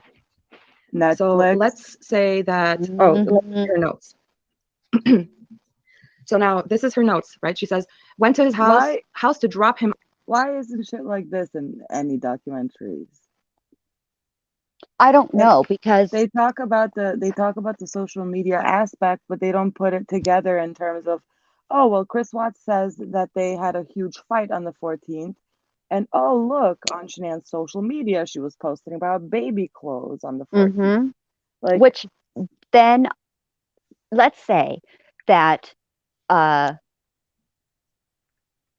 the book never happened. Okay. Mm-hmm. We don't need the book to know these things, right? Like July 14th, there was a reason for the fight. It didn't just happen. And the reason there, and this also goes to she knew, which she lied about. Is lying, especially if you ask certain defense attorneys, all lies don't matter. Okay, but chazzle dazzle, some lies do. Now, it makes you look worse when you lie about something like this. People are going to judge NK for simply being the mistress, and that's a fact, and there's really no getting around it. And no matter how much people argue and say, well, that's really what she's guilty of. What keeps causing the doubt and the side eye to come to her by many people are these lies. This isn't a lie about the number of times she was at the house. That's even a big lie. Let me think of a better analogy. The number of times that she and Chris were out in public together. Yeah, she says that never happened, but really, like, they were out in public since day one.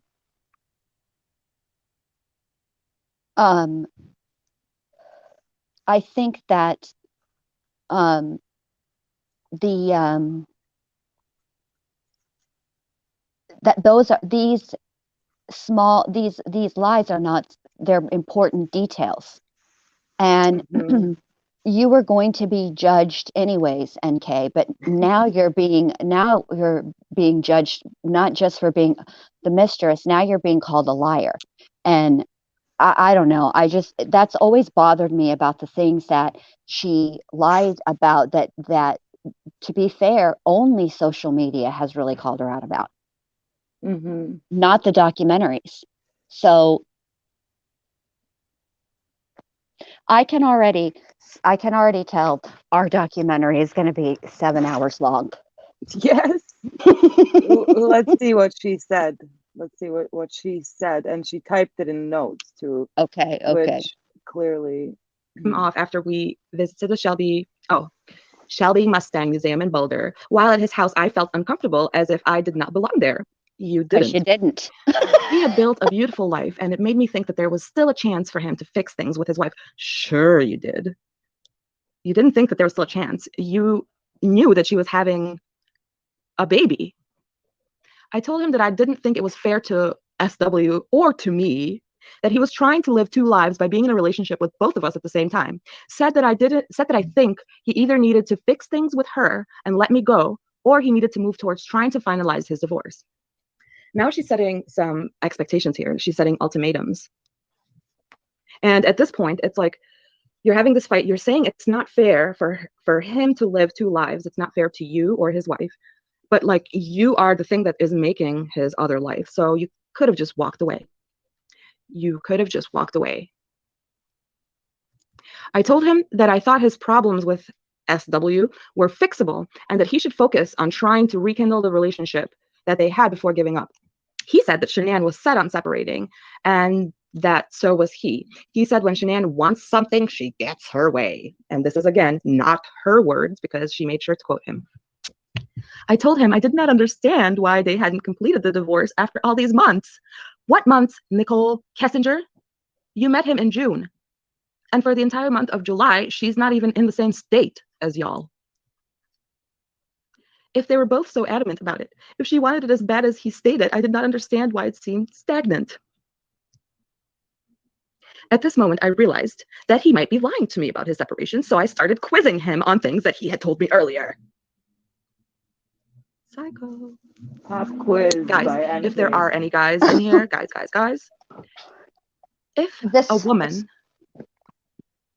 no matter what the relationship is, if a woman says, hey, I'm about to quiz you, it's pop quiz time, MRFers, that is a dead giveaway that you need to run for your life.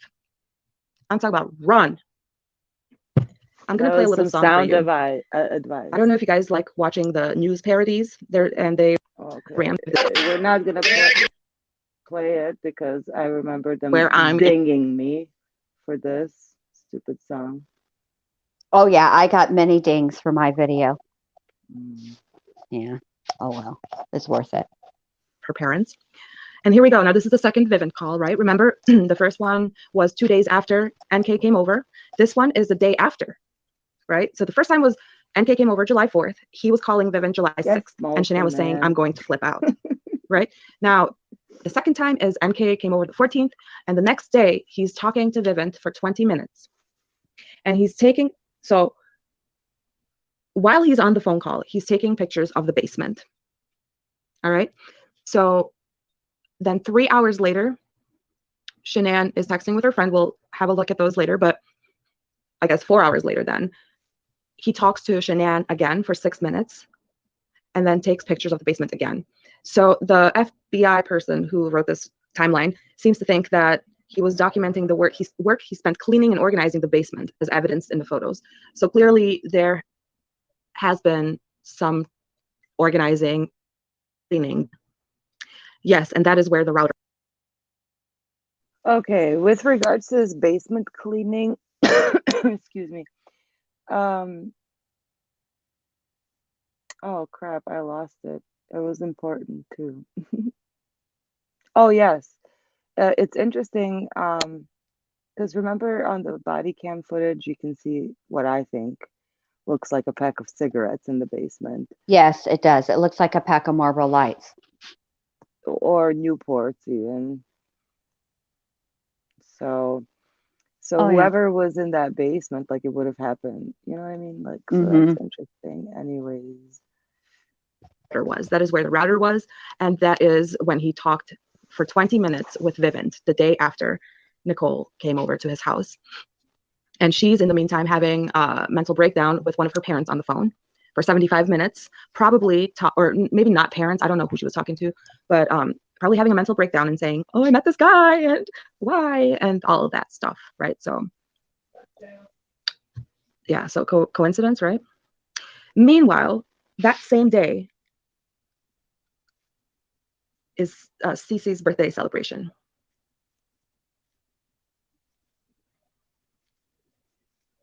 AB, yes, you're right. Vivint probably does record the phone calls. And according to Chris, he said that, because remember he kept going on and on about the sensor in the basement or whatever, that it was wrong. And he said that they had sent that, but I love Chris. Oh my gosh. And he was the last one who knows how to make the empanada work. So I changed my mind. And here I am. That escalated quickly. Mm-hmm. Okay, July 16th. Here we go. He's back at work and he's right back at his routine on work days. But now he's adding Nicole to the 5 o'clock routine. So let's assume that he wakes up at 4. He leaves her house. He calls her when he gets home. He's getting ready. He calls Shanann at 5:30 and he leaves his house at 5:45 or 5:44. And he gets to work at 6:15. He spent 2 hours there, 3 hours almost, and he's taking pictures of sunflowers by his office building. But like NK is there too, right? Because they work at the same place. So what is he like walking around the building taking pictures? I don't understand. I don't understand this. Like, wouldn't she have? Because he doesn't leave until 9:24. So they work there. I know, that was Are the sunflowers new? Is this a new landscaping choice? Right? Like, does he just like walk around the building and just take pictures of random flowers? Like, that was just the weirdest visualization ever. Can you imagine the security cameras at Anadarko? Like, what is this Yanko doing?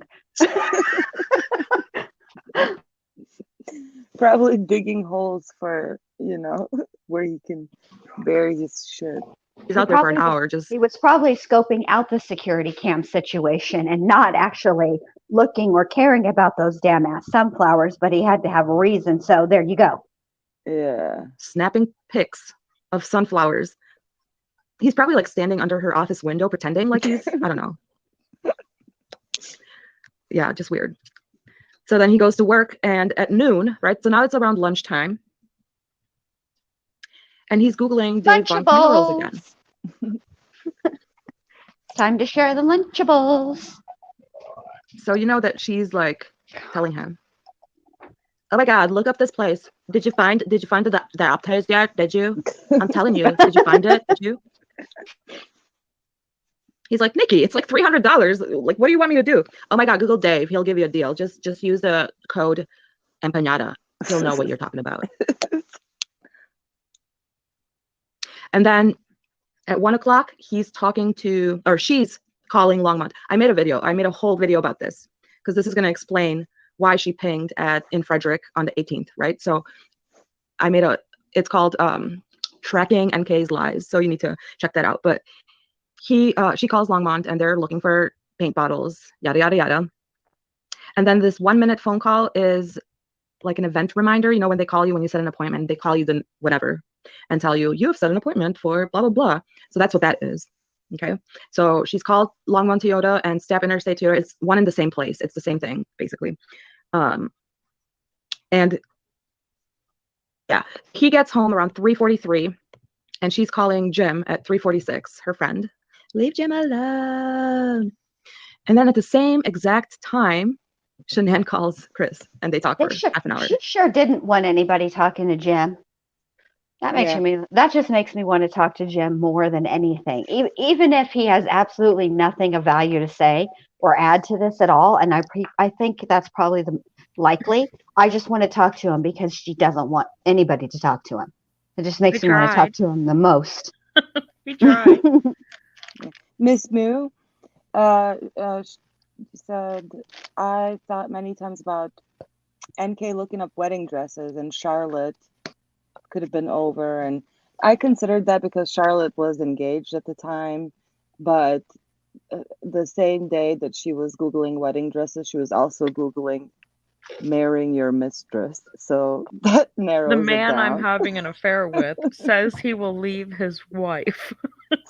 Yeah, that narrows it down a little bit. I just feel like, here's the thing. If God forbid there was ever a reason for any branch of law enforcement to have yours truly's Google history, let me tell you the one thing they would never find: wedding dresses. I have never Googled wedding dresses, ever. Even when my daughter was engaged, I didn't Google wedding dresses.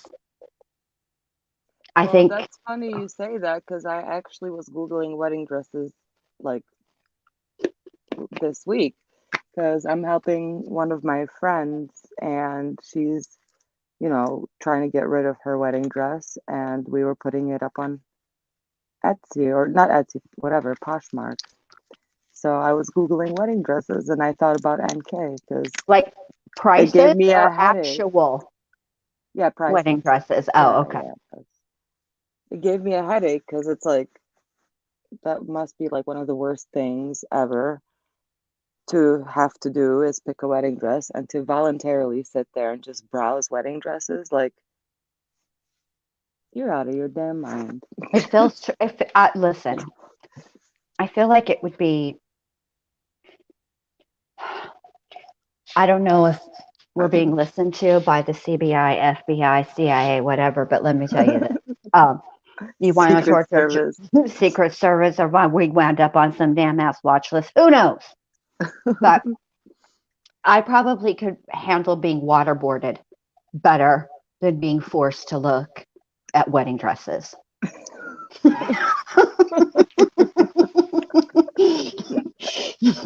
Like, I could be waterboarded.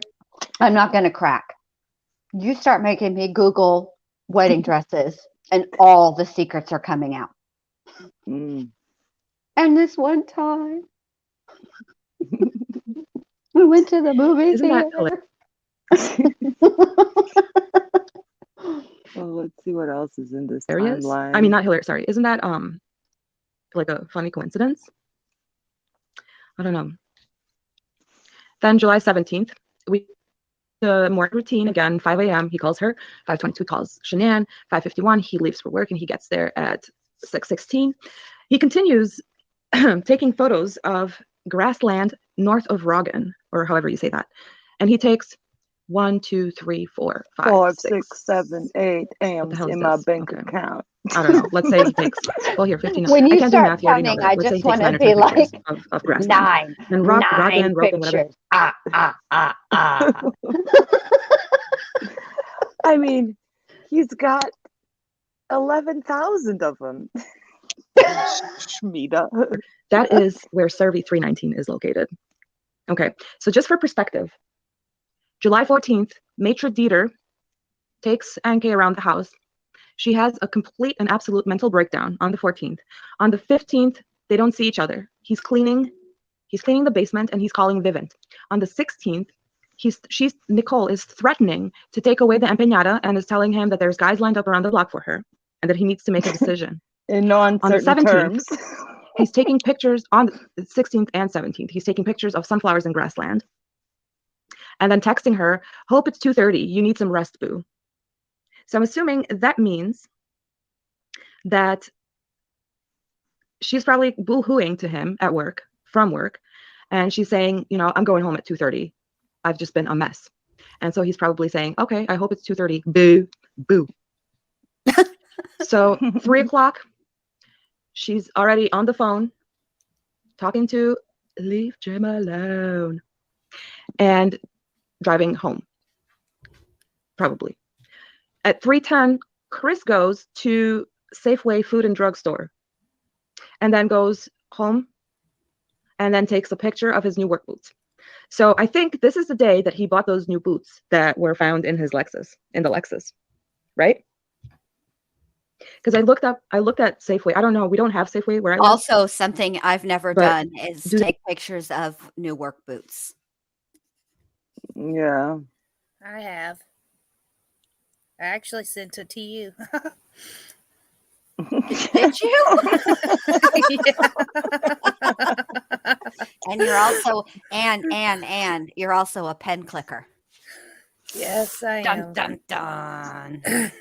Watch out, Brad. We have our regular routine, except now he's added 2 more phone calls for some reason. This is so bizarre. Check this out.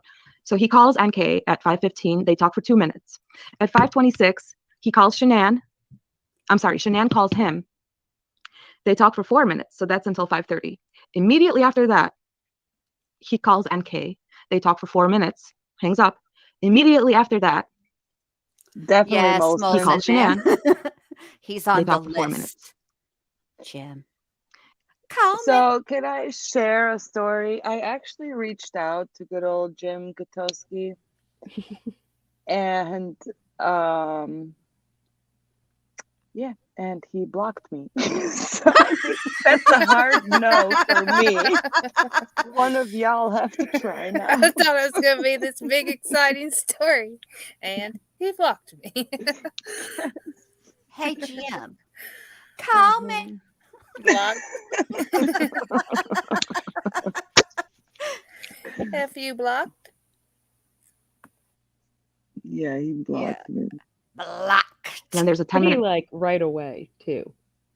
Oh yeah, definitely. Because I definitely slid into his DMs because I was like, you know what? I'm tired of this. Like, I'm just gonna ask the guy. You know? Yeah, let me quit monkeying around and just see what he has to say. Yeah. Let me. I'm pretty sure.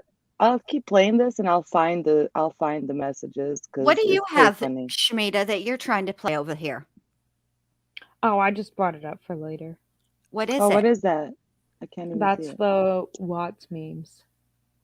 Oh, Oh, yes. Let's play watch that. that. Yeah, put that on. Yes. Oh, let Watch me add it to the me. stream. Sorry, Shmita. That's loud. Turn it down some. Forgot about this.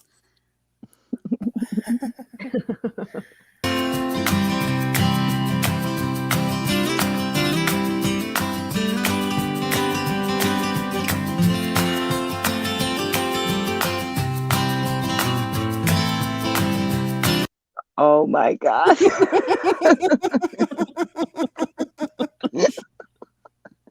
Hello.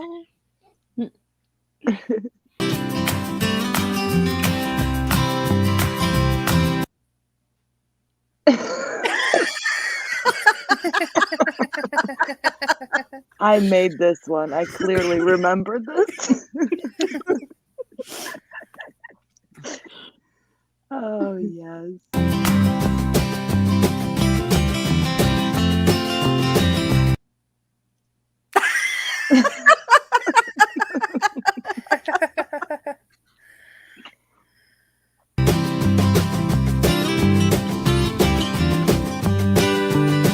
Oh,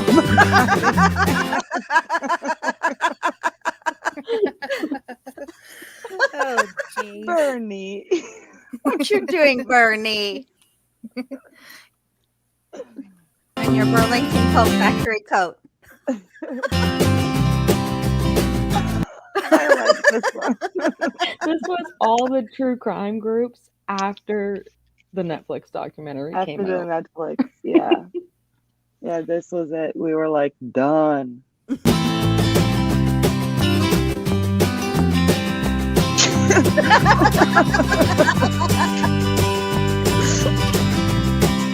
Oh, are you going to sleep? Yes. What time did Kessinger clock into work?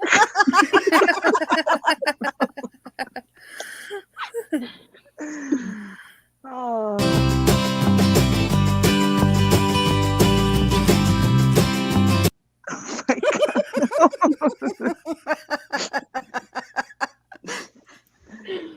Whew.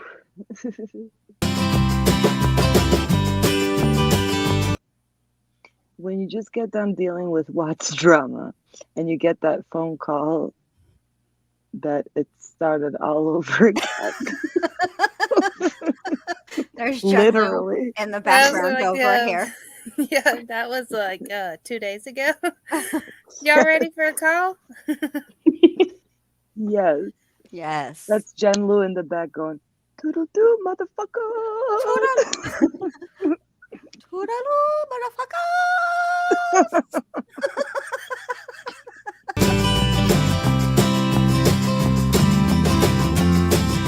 Oh God. I forgot.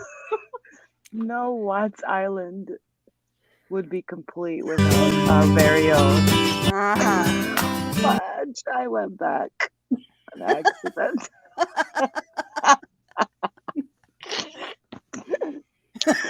Now this is some funny shit. Oh Guys with these haircuts have 100% chance of going to prison.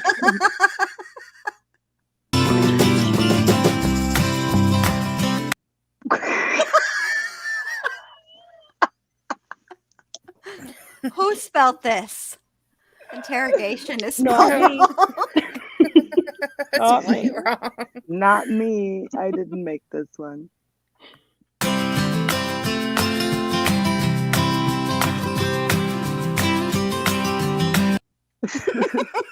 Now this looks like something we made. Yes, it does.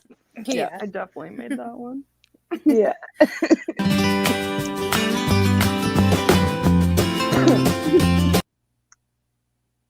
made this one. I love this.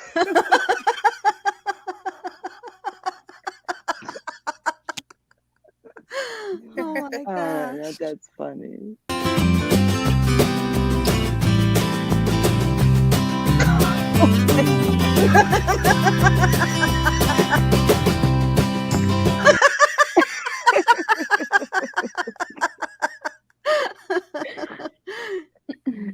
Yes, before there was whiteboards, there was us.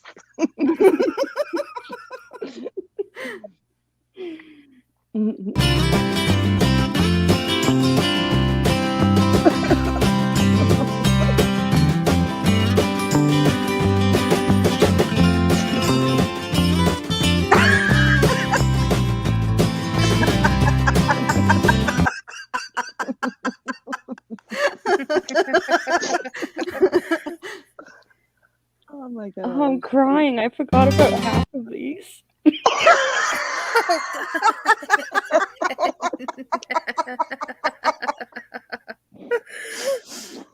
Oh my god. Alright.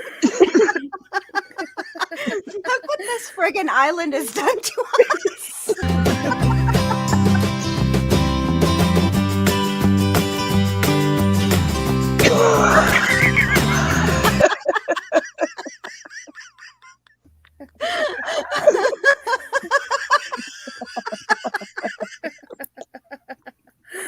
I have never seen this one. What the hell?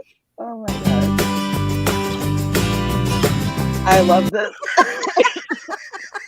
This was one of my first memes I ever made. I know, and it's my favorite.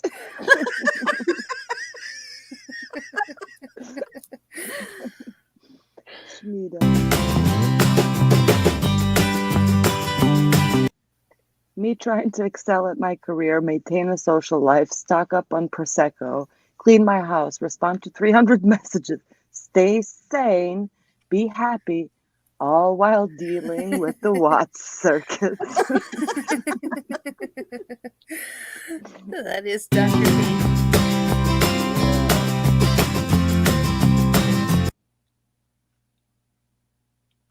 Me when people at work start talking about Chris Watts after the Netflix special. You noobs don't even know about Nutgate.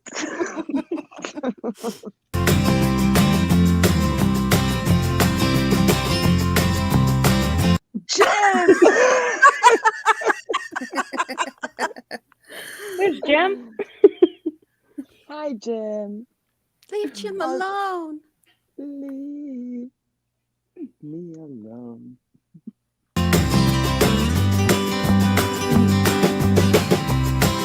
Here we go. Here's the score, Jen.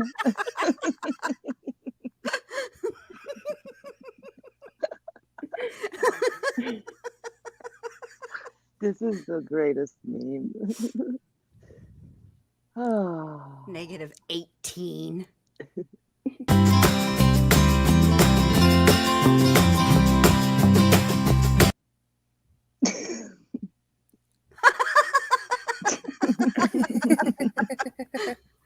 Literally for a while. Yeah.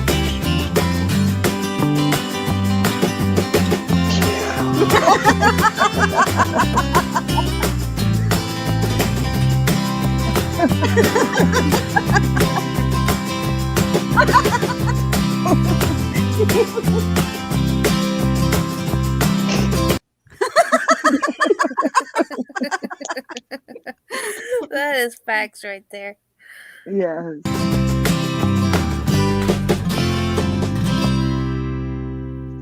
Oh, that was great. It That was was. great.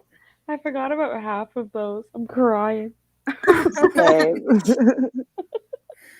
We just absolutely needed that. This island now. Let's burn it to the ground. Yeah, I think that was a great note to end on, too. I think so. I think so. Well, toodaloo, motherfucker.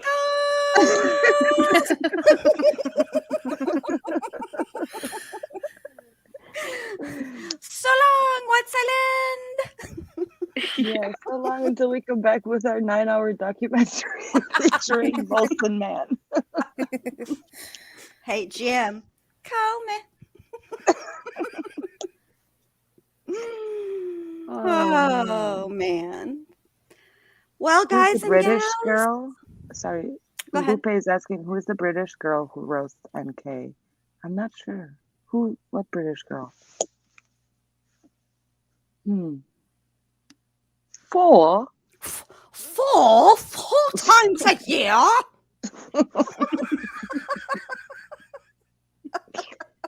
I don't know. Yeah, I don't either. Hmm.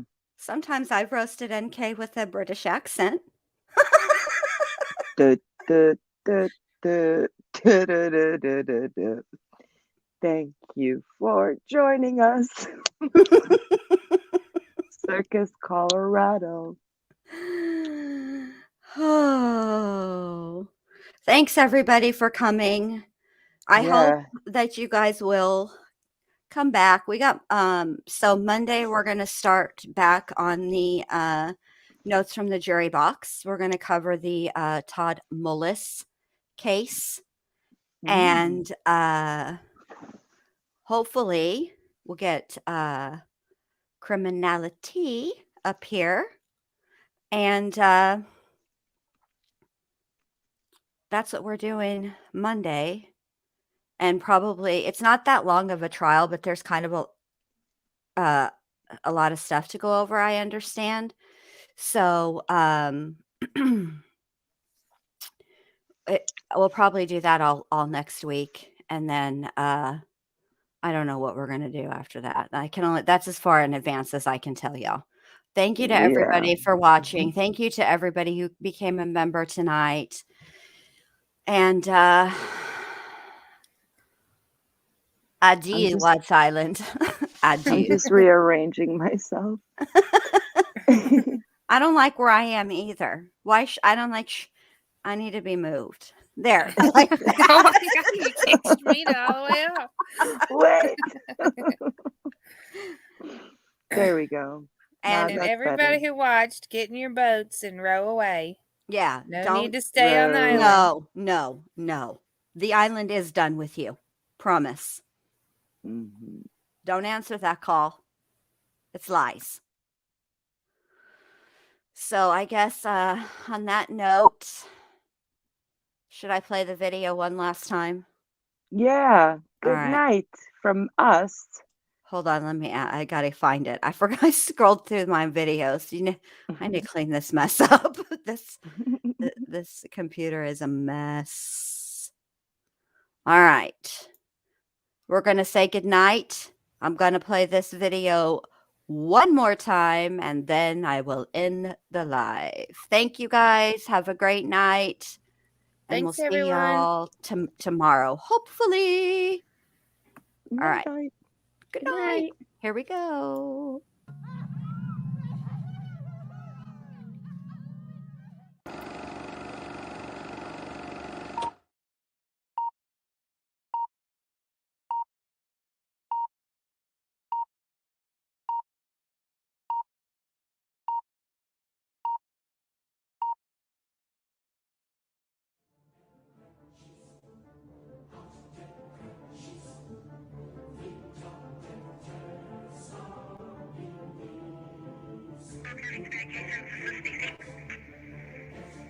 Hi, Stacey. My name's Nicole, and I'm calling because I'm concerned about a friend of mine. I dropped her off at her house at 2 in the morning last night because we were out of town together, and we were on the way back from the airport, and